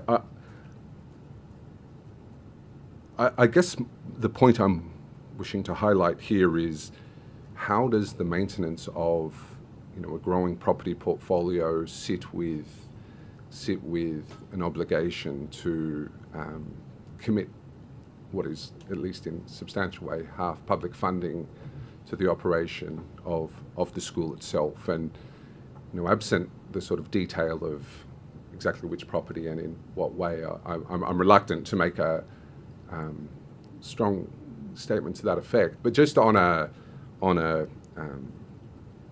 and again, I think Mr. Glossop made some powerful points about this. But on the point of the public interest, it seems to me extremely odd that we have an entity that's receiving $58 million in government grants that are Commonwealth and states, substantially acquiring property and not incurring labour costs in the operation of a school. Something doesn't seem to gel in that algebra to me. So can I just probe that then? Because I think one of the responses I've heard from people is, oh yes, but a lot of these private schools and independent schools have properties. They might have the headmaster's house and other things. Comparatively, how does this property portfolio compare to what we might see at other schools then? Yeah, I would say for its size, it's high. I think it's got a very strong balance sheet compared to schools that are comparable in student numbers. So, and I would happily undertake a task of trying to provide evidence to that with a proper sample to bear that out. What I did do was a little bit anecdotal in the sense that I went to a Moody's database that had schools and looked at schools of comparable size, and it does seem to me to be have quite a strong property portfolio relative to that peer group of schools. What about the church's balance sheet and the church's income statement and cash flow statement? Yeah. Are they available on? I have really focused on the school rather than. Yeah, and there's a set of related entities as well that I'm aware of that are in play here, and certainly, there's a lot of related party transactions, it seems to me, in terms of the way that the school accesses different. I'm just wondering about that service charge and whether we would see it come up on the other side. Yeah, it's an issue I'd be happy to take on notice and look into. That would be very useful. It's not apparent from the balance sheet what the nature of the services that are being procured. No, the service charge, no. I'm unsure what it is, and as I mentioned, I thought Mr. Glossop, had a better degree of insight into potentially what that pertained to than I do, but it's something. Is it possible or lawful for an entity to provide the teaching services, so effectively to subcontract the school subcontracts another second from a entity third party. Yeah, I think to that would provide be- the teaching yeah. service. I mean, like, I suppose that relationship's not that unusual because Yes, some I agree. schools will buy in, programs that'll be delivered by a third party, and they'll pay for that, Yes. and that will include the curriculum development and the delivery of the content, and like travelling. You often get those troops of actors that come and do Yes. sort of performances at schools, and Yes. it's part of the curriculum, and Yeah. so it's not that arrangement in and of itself is not that Unlawful. unusual, I except this agree. seems to be the whole provision of services. I the whole agree, but education services. there's nothing for me to make a proper assessment of the nature of that charge, and that's really the only point I wish to underline here. But even if we did accept your point that I think it would still be a low figure for, even if the service charge was entirely a labour cost, I think it would still be a low figure in the scheme of the Right. school. Yeah. That's interesting. It's certainly a question that we should perhaps Yes. be directing Yeah. to Redeemer if they were I feel that's right. interested in attending. I've got Mr. Ruddock, and then I'll go to Ms. Saval. Thank you, Chair. Well, thank you for being with us, Professor Free. We heard on Monday that somebody estimated there was $130 million worth of real estate, and we've heard somebody else today said $140 million. Does that figure sound accurate to you? It certainly sounds very possible, right, to me. And then they've paid $15 million in interest in the last 10 years, so let's say $1.5 million a year in interest. So that sounds like they've got a fair bit of mortgage debt. Do we have visibility on who the lender is? Is it a commercial bank or some type of private arrangement? Yeah, well, that's certainly very unclear from... No visibility. No visibility on that, and your assessment of your figures are correct, yeah. Do you get the indication that there are other substantial assets outside of real estate? Like, are they investing in the stock market? No, I don't believe that's the case. I think the primarily real estate. Primarily real estate in the business, balance sheet. part of the business plan. They're carrying a few $1 million worth of cash, and but yes, I believe the majority of the balance sheet is comprising property, plant, and equipment. Yeah. And you did mention that you in addition to your deep dive into this particular school, you did a similar deep dive into the finances of half a dozen other schools? Correct. And those half a dozen other schools were selected by you because you thought that they are potentially in a similar category? In terms of student size, yes. Oh, student size. It's student base, because I think it's a difficult comparison to make with a school with thousands of students. Yes. Yeah, so I was... But they were like independent schools with roughly 500 students, and, the labour costs... two things sort of stand out to Blind Freddy, which is that the labour cost thing seems like it's absent, and this service charge isn't really there. And I guess if there was a third thing, it would be that this is a school with a strong balance sheet in terms of PPE. Now, you did mention that from what and I know that there's hundreds of schools in this state, and you've only had a deep dive into 6, but you did say that you considered this to be an outlier. 100%. Right.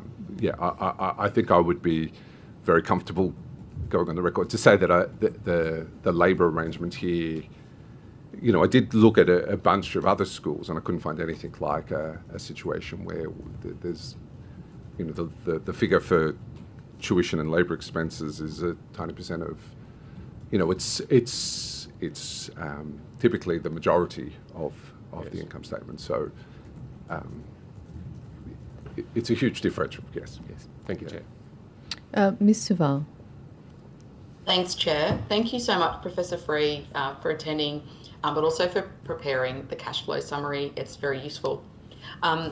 In terms of the payments to suppliers, is that something that you would see reported in, say, the audit you did of the other schools? Yeah. Is that another sort of figure you'd see reported there? It is, and it's regrettable that is seldom itemised in a significant way. Yeah, I find that odd. Yeah, me too. I think the Chair's suggestion of a deeper dive into itemising these things is an excellent idea. I wonder if you would be able to take on notice, perhaps with your other analysis you've undertaken, to do a comparison of that figure as well, and how that aligns with other schools, because sure. at $85 million over the last 10 years, that strikes me to be quite high, and particularly the last 2 years where it's been higher than it has in the preceding years. Yeah, So that's something you'd be able to do. very happy to do so. I'm very happy to run a sort of comparison benchmark with a set of independent schools in a similar sort of size, just to give you, and I don't think it's a smoking gun sort of item, No, but just to give a it's sense helpful. of the extent to which this is an outlier, and it does make me think very hard about the regulation of our schools and what triggers NESA to push into itemize, greater detail. It would feel to me that the absence of a meaningful labour item in the income statement ought to be one of those things. In terms of the level of transparency or requirements around that payments of suppliers or payments to suppliers, is there anything that you could suggest to the committee to either obtain that information or put in place requirements that information is sort of broken down to a greater extent, if that makes sense? Yeah, I think a requirement to add a note to give information would be a useful thing. In the specific instance of this school, I think the idea of an NESA investigation here would be, would certainly iron out a lot of the questions and speculation that I might be able to offer. And I say that in a position of someone who's, unlike Mr. Glossop, lacks, I think, the sort of depth of access into identities and goings-on arrangements at the school. Thanks, Chair. I'm aware of the time, so I'm happy to Thank pass back to you. you. Just one curly one, and I'm not sure that, I'll ask and see if you know the answer. I, just by a bit of sleuthing, found that the auditor for Redeemer Baptist School was issued with a court enforceable undertaking after ASIC alleged a breach of independence and conflicts of interest obligations under the auditor rules in September 2025. In the ordinary course, would that require anyone to go and look back at previous audited statements to ask questions? Does that cast any doubt on any of those financials? I think there would be a disciplinary process on the auditor, but to the extent you would, I'm not sure that you would occasion a re-audit absent any other information. Okay. But it's concerning. Yeah, it is concerning. Yeah. Thank you. I think I had other questions, but they've dropped out of my brain. Have you got any? No? We might actually finish this session on time. Excellent. Thank you. Thank you, and thank you, you for taking on notice a bunch of work for us. That's incredibly useful. To the extent there's anything further, the Committee Secretariat will be in touch, but that concludes our time with you. Thank you. Thank you. Thank you for the opportunity to speak to you.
Okay. We now welcome our final witness for today. Thank you very much for appearing today. If I could get you to state your name and position title and then swear either the oath or the affirmation. Sure. Nicholas Bacco, Executive Director, Child Protection Practice Office.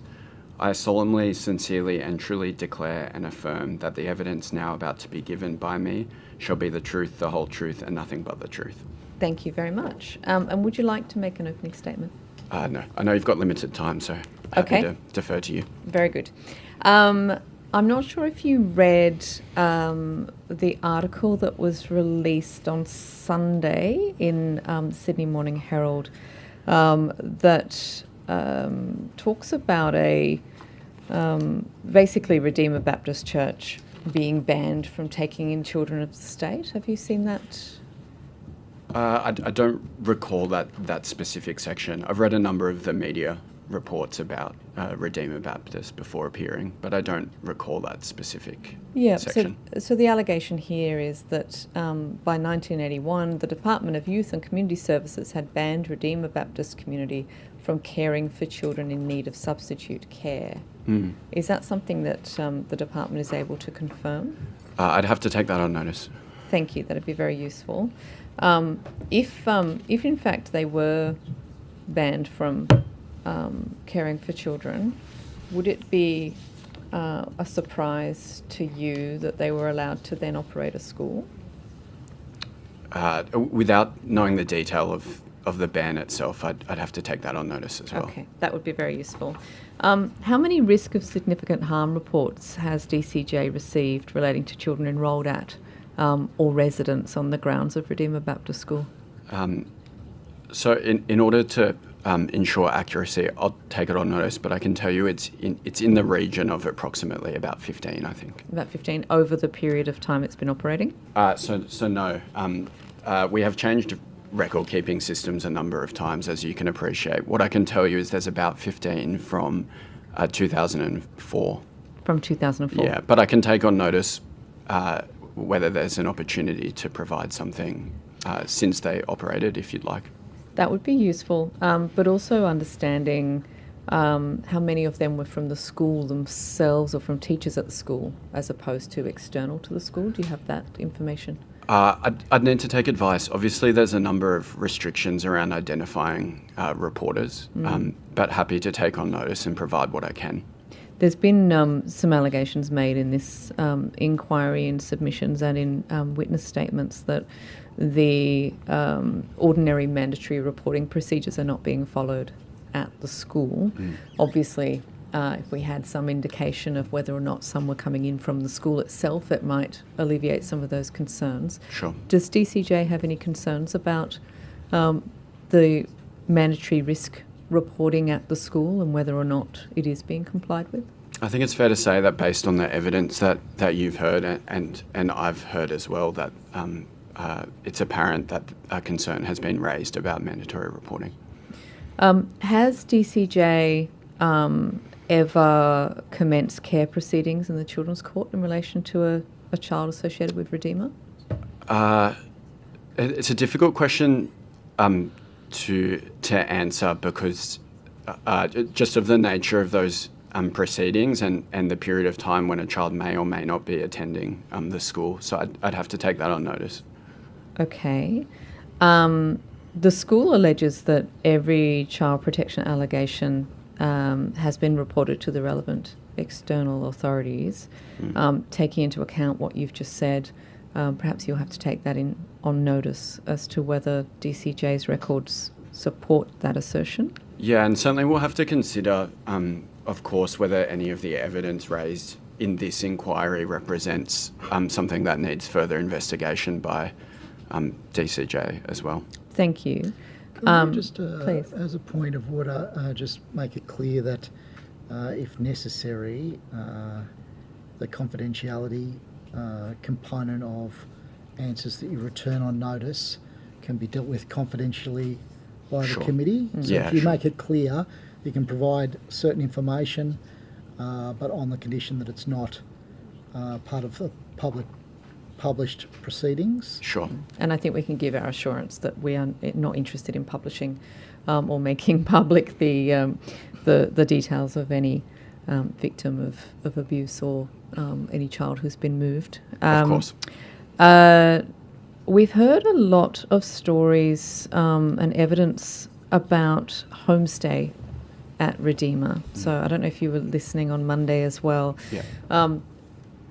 We've heard evidence not just of children within the church who are members of the church being living in homes outside of their own family homes, but also of international students who have been staying in sometimes bedrooms with 4 other or 3 other people, one of whom might be an adult staff member, in rather large houses with multiple staff and others. Who has responsibility for ensuring that those arrangements for children are appropriate? Is that a DCJ thing? I mean, I can talk about what our responsibility in circumstances like that would be, and that is if there is a suspicion that a child may be at risk of significant harm, and that information is provided or becomes known to DCJ, then that would enact our ability to assess those concerns. As to like the regulatory framework, I don't know the answer to that. Fair enough. Yeah. I guess the very basic child protection concerns, though, if you were to understand that a child from, particularly vulnerable child who's come from another country, doesn't necessarily have any contacts in Australia, is being placed in a environment with multiple other people, including sharing a bedroom with adult staff members at the school that they're at, would that fact pattern in itself raise a child protection concern? I think it's fair to say it may. Of course, we'd need to consider it on the specific circumstances that are reported to us. But in a child protection context, anything that makes a child more vulnerable to harm in the context of there being allegations about harm would be of concern to us. I'll just ask a couple of more and then I'll throw it open. Obviously, we've been here before, back in 2004 to 2006 or 7, the issues were being raised around this particular school, including these allegations of children being placed in not just unusual but coercive situations. At the time, I understand DCJ did investigate the school, is that correct? So I'm aware that there were reports received as far back as that period of time. Did DCJ or its precursor do any form of investigation at that time? So based on my knowledge of the responses to risk of significant harm reports across the time period that I mentioned, DCJ or the previous agency took a number of actions, including working with the Ombudsman for the period of time that they had responsibility for reportable conduct, sharing information with police, the Office of the Children's Guardian, as well as following up on alleged concerns. To your knowledge, did anything change in the arrangements at the school following that? I don't have knowledge of. I don't have knowledge of that. Given that the concerns were raised all the way back then, and it appears that nothing significant changed at the school, was DCJ, given those red flags, doing any proactive monitoring of the school in the 20 years between?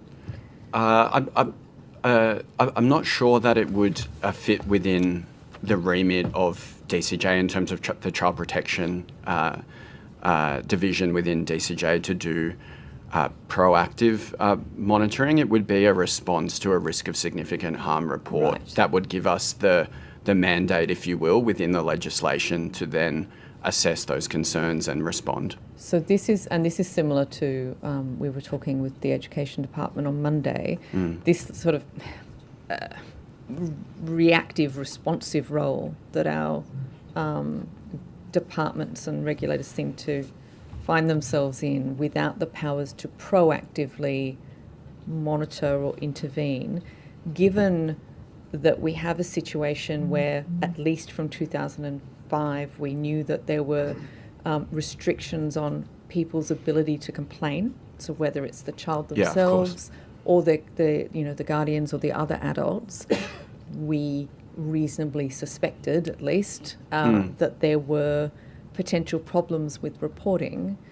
Is there nothing that in that situation that then flags a proactive response from the government? I'm just mindful of not talking outside of my remit in terms of DCJ, but there's certainly a system that exists. And so if you look at the responsibilities, say, of the children's guardian as it currently stands, and the obligations on organisations to be child-safe organisations, obligations around reportable conduct and working with children check scheme, I think there are elements of the system that might be considered proactive, but the child protection component, the part that we're responsible for, does rely upon us receiving information either from individuals, from mandatory reporters, or from other agencies in order to enact our powers. So, final question, and I will stop hogging the question time.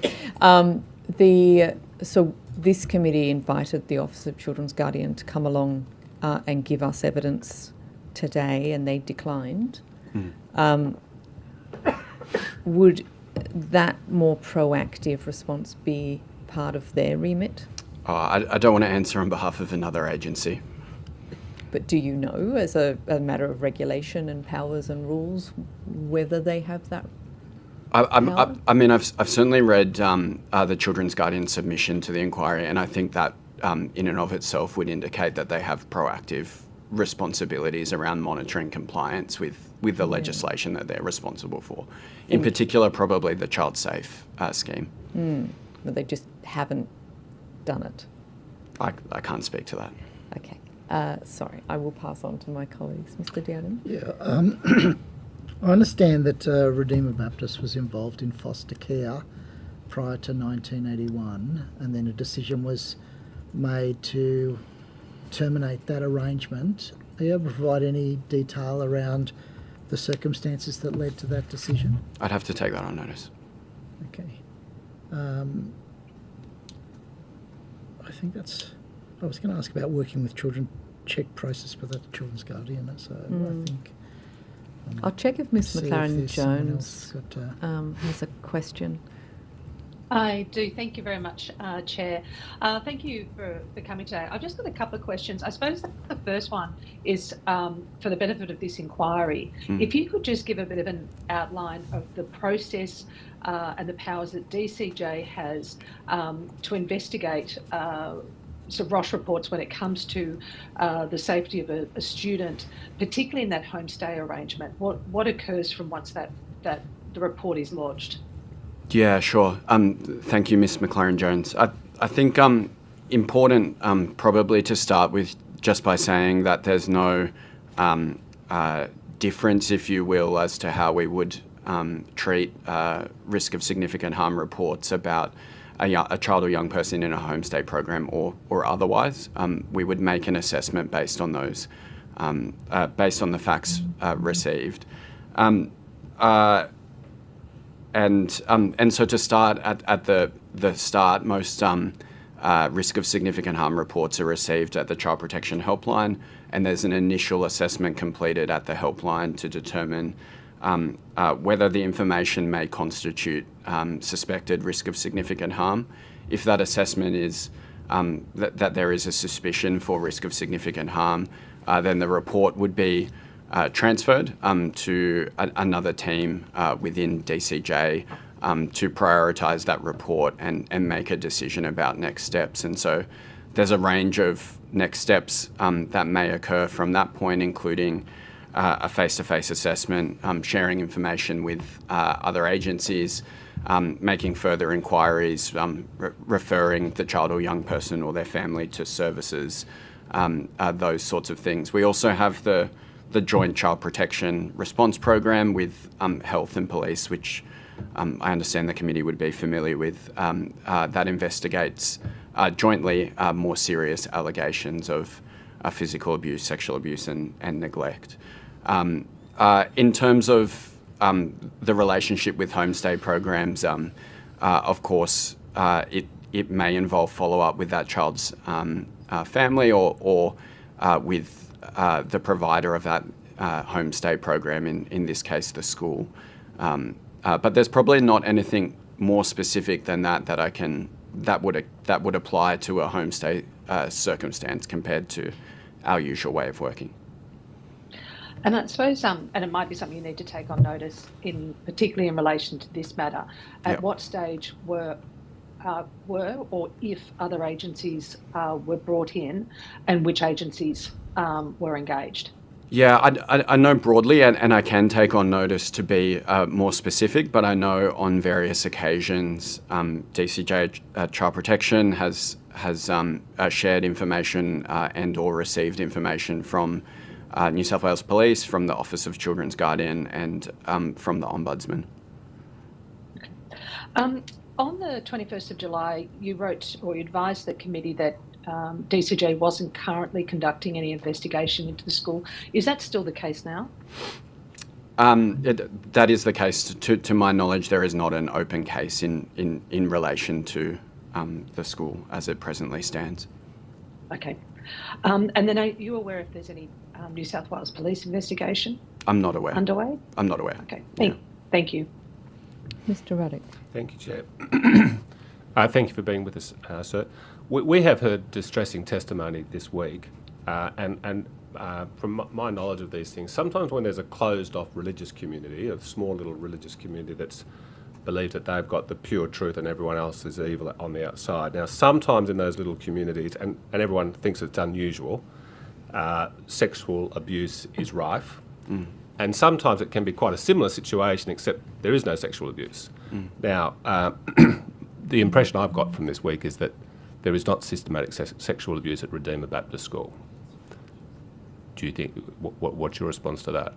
I don't think I'm in a position to make an assessment of that. Okay, well, you've just told Mrs. McLaren-Jones that there's no investigation going on now. Mm.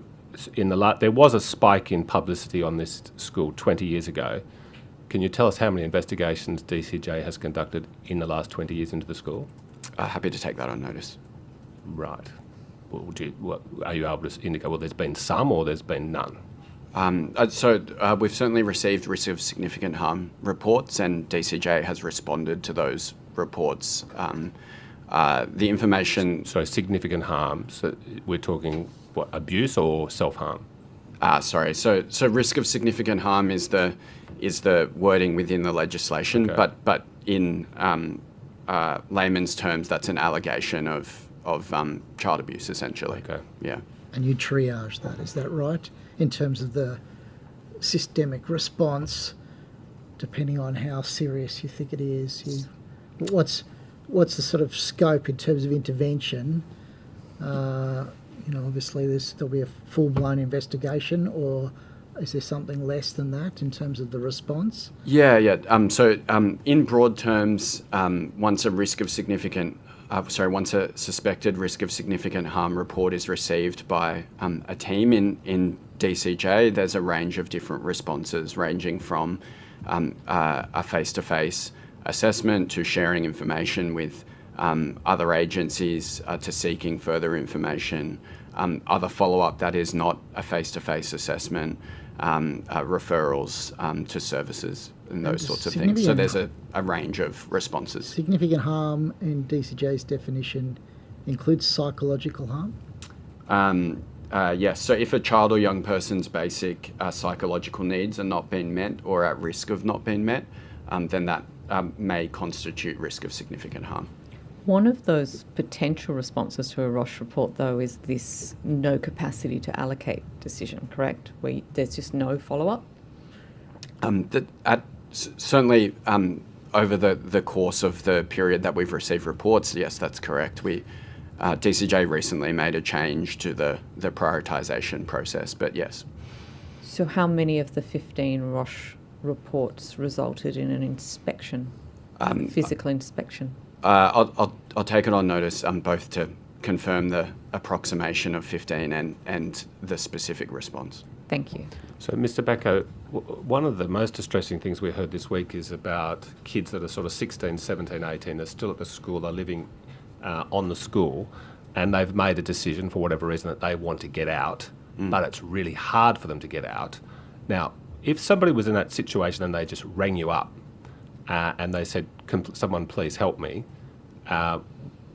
what's the process for that? And they're not alleging sexual abuse in this hypothetical example. They're saying, "I'm very, very uncomfortable in this environment where I'm in and I want to get out." Does the DCJ at that point go in and help?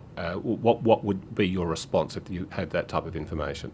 Yeah, I mean, if someone was in that situation, I would certainly encourage them to call the Child Protection helpline, and we would then consider a response based on the circumstances. So it's difficult for me to be specific about the response without knowing the specific circumstances, but the absence of, say, sexual abuse does not mean that DCJ would not respond. There are a whole range of other issues that we work with families and children on every day. What if the child doesn't have access to a telephone? That's a good point. So that, of course, they could share information with anyone that is a mandatory reporter or anyone who is able to make a report. We've had evidence that they don't have unrestricted access, like it's monitored, and that the adults that are in there, basically in their world, are all in some way enmeshed in a network of a highly controlled organisation. Like, what's the response to a regulator in relation to that circumstance? There's really no way you can assure that child's safety, is there? I mean, I think that's definitely a concern. Obviously, we're not a regulator as such, but take your point that is concerning, and I agree. When we receive information, absolutely part of the consideration around the type of response is the vulnerabilities of a child and someone's access to appropriate adults, and the level of supervision, the level of access that they have to services, as an example, is something that would be considered in the response. How would you make that assessment? Based on the information presented and I guess our knowledge of the circumstances. So coming back to the previous questions then, if you've received a Roche report in relation to a child at Redeemer, knowing what we've all known for 20 years, does that come up on the database or whatever, the person who's receiving the Roche report? Does it then come up as being, well, this is a particularly vulnerable child because we know they can't speak out? Is that something that would then result in more attention being placed on it, or people having to go out and speak with the child rather than just calling? Yeah, I mean, it's really difficult to speak in hypotheticals, but yes, I would expect that that knowledge of the concerns that are known about the school and have been alleged would factor into a decision made about the response from DCJ. So is that on a database? Like, does that sit? Do you have records that would have, for instance, in 1981, there was a banning from having children in care and all of those kind of things, and in 2004 there was these allegations. Does that all sit there on a database for when a complaint is made, so a child protection officer can match that up? So certainly there's an extensive database. I think the bit that I'd have to take on notice is the interaction with those very historical records and how that might impact decisions that are made now. I'd have to take that element of your question on notice. So there's no specific, I suppose, policy response to these highly controlled organisations. I mean, given, we know, like Children of God, there's, there are clear examples that these present a higher degree of risk. Yes. And so in terms of how you may assess that risk, that's a factor that should be a flag. Yes. That triggers some more diligent response. Yes. Rather than an assessment based on separate individual reports. Yeah, Yes? so I'm not aware of a specific policy about, sorry, I forget the terminology that you used, but Highly controlled organisations. highly controlled religious organisations. Certainly, caseworkers and other child protection staff receive training around concepts like coercive control and domestic and family violence, and in what circumstances children may be more vulnerable than others. So that is certainly key to the knowledge that child protection staff require, but I'm not aware of a policy specific to organisations of that nature. Okay. Sorry, Can I also ask, just in terms of the accreditation process for schools, does your unit or DCJ have any role in terms of providing advice to NESA around whether an accreditation should be granted or revoked? Only if there was merit in, I guess, the individual circumstances in information being exchanged, but not a formal, that there's no informal, sorry, there's no formal involvement in the accreditation process by child protection, to my knowledge. Right.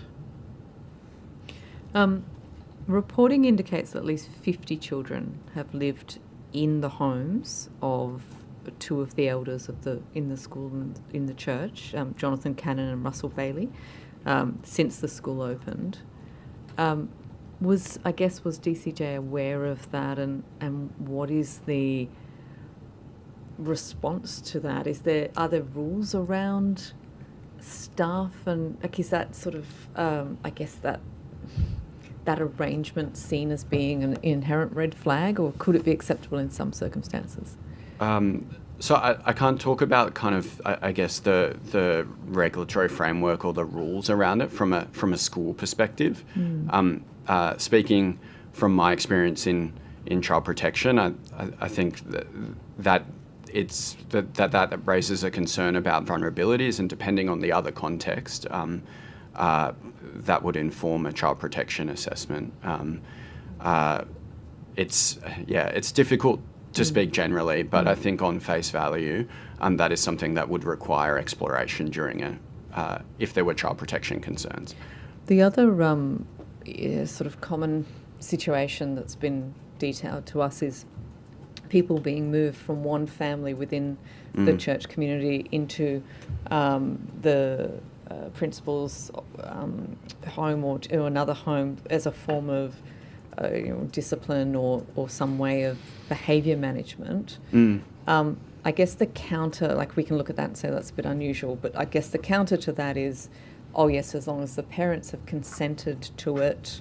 I guess in those, in the kind of environments that we're describing, hearing everything you've heard in the inquiry so far, how does that, can you actually give informed consent in those situations, and how does that parental consent get viewed when we're talking about those kind of groups from a child protection perspective?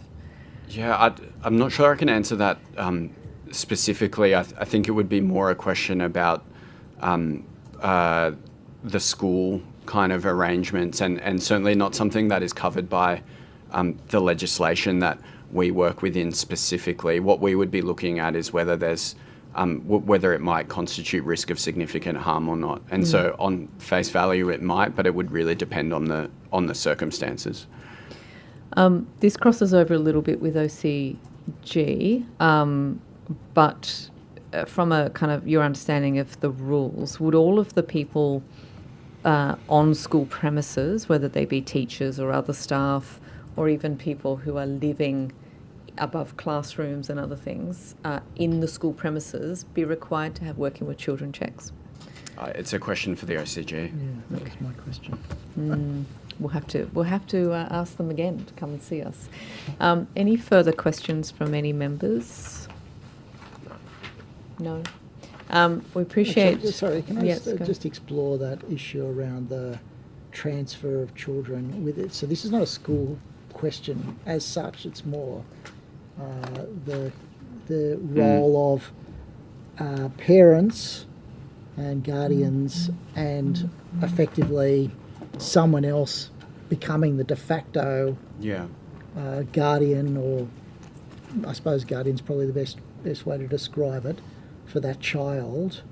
I mean, one-off circumstances you might understand, but this is systemic, that this person or these pair of people, really it is, two people, seem to be making decisions to move children out of their family homes into their own homes. That's a really unusual, it's not a really decision that's being made by the parents, it's being made by someone else in a very controlling way to exercise additional control over someone who's not their child. Yeah. Like, what's the appropriate response from your unit to a circumstance like that? It really turns on whether it represents a risk of significant harm concern, and then in that case it would allow DCJ to investigate. I think based on the situation that you've described, depending on the other factors, it might represent risk of significant harm. We've heard evidence, over the course of the last 2 days of hearing, that there are many people who've suffered significant psychological harm as a result of this practice. And still, in light of that evidence now being in the public domain, there's no active investigation from DCJ in relation to this. It seems odd. You hear that evidence, there's clear, suggestion that significant harm is occurring.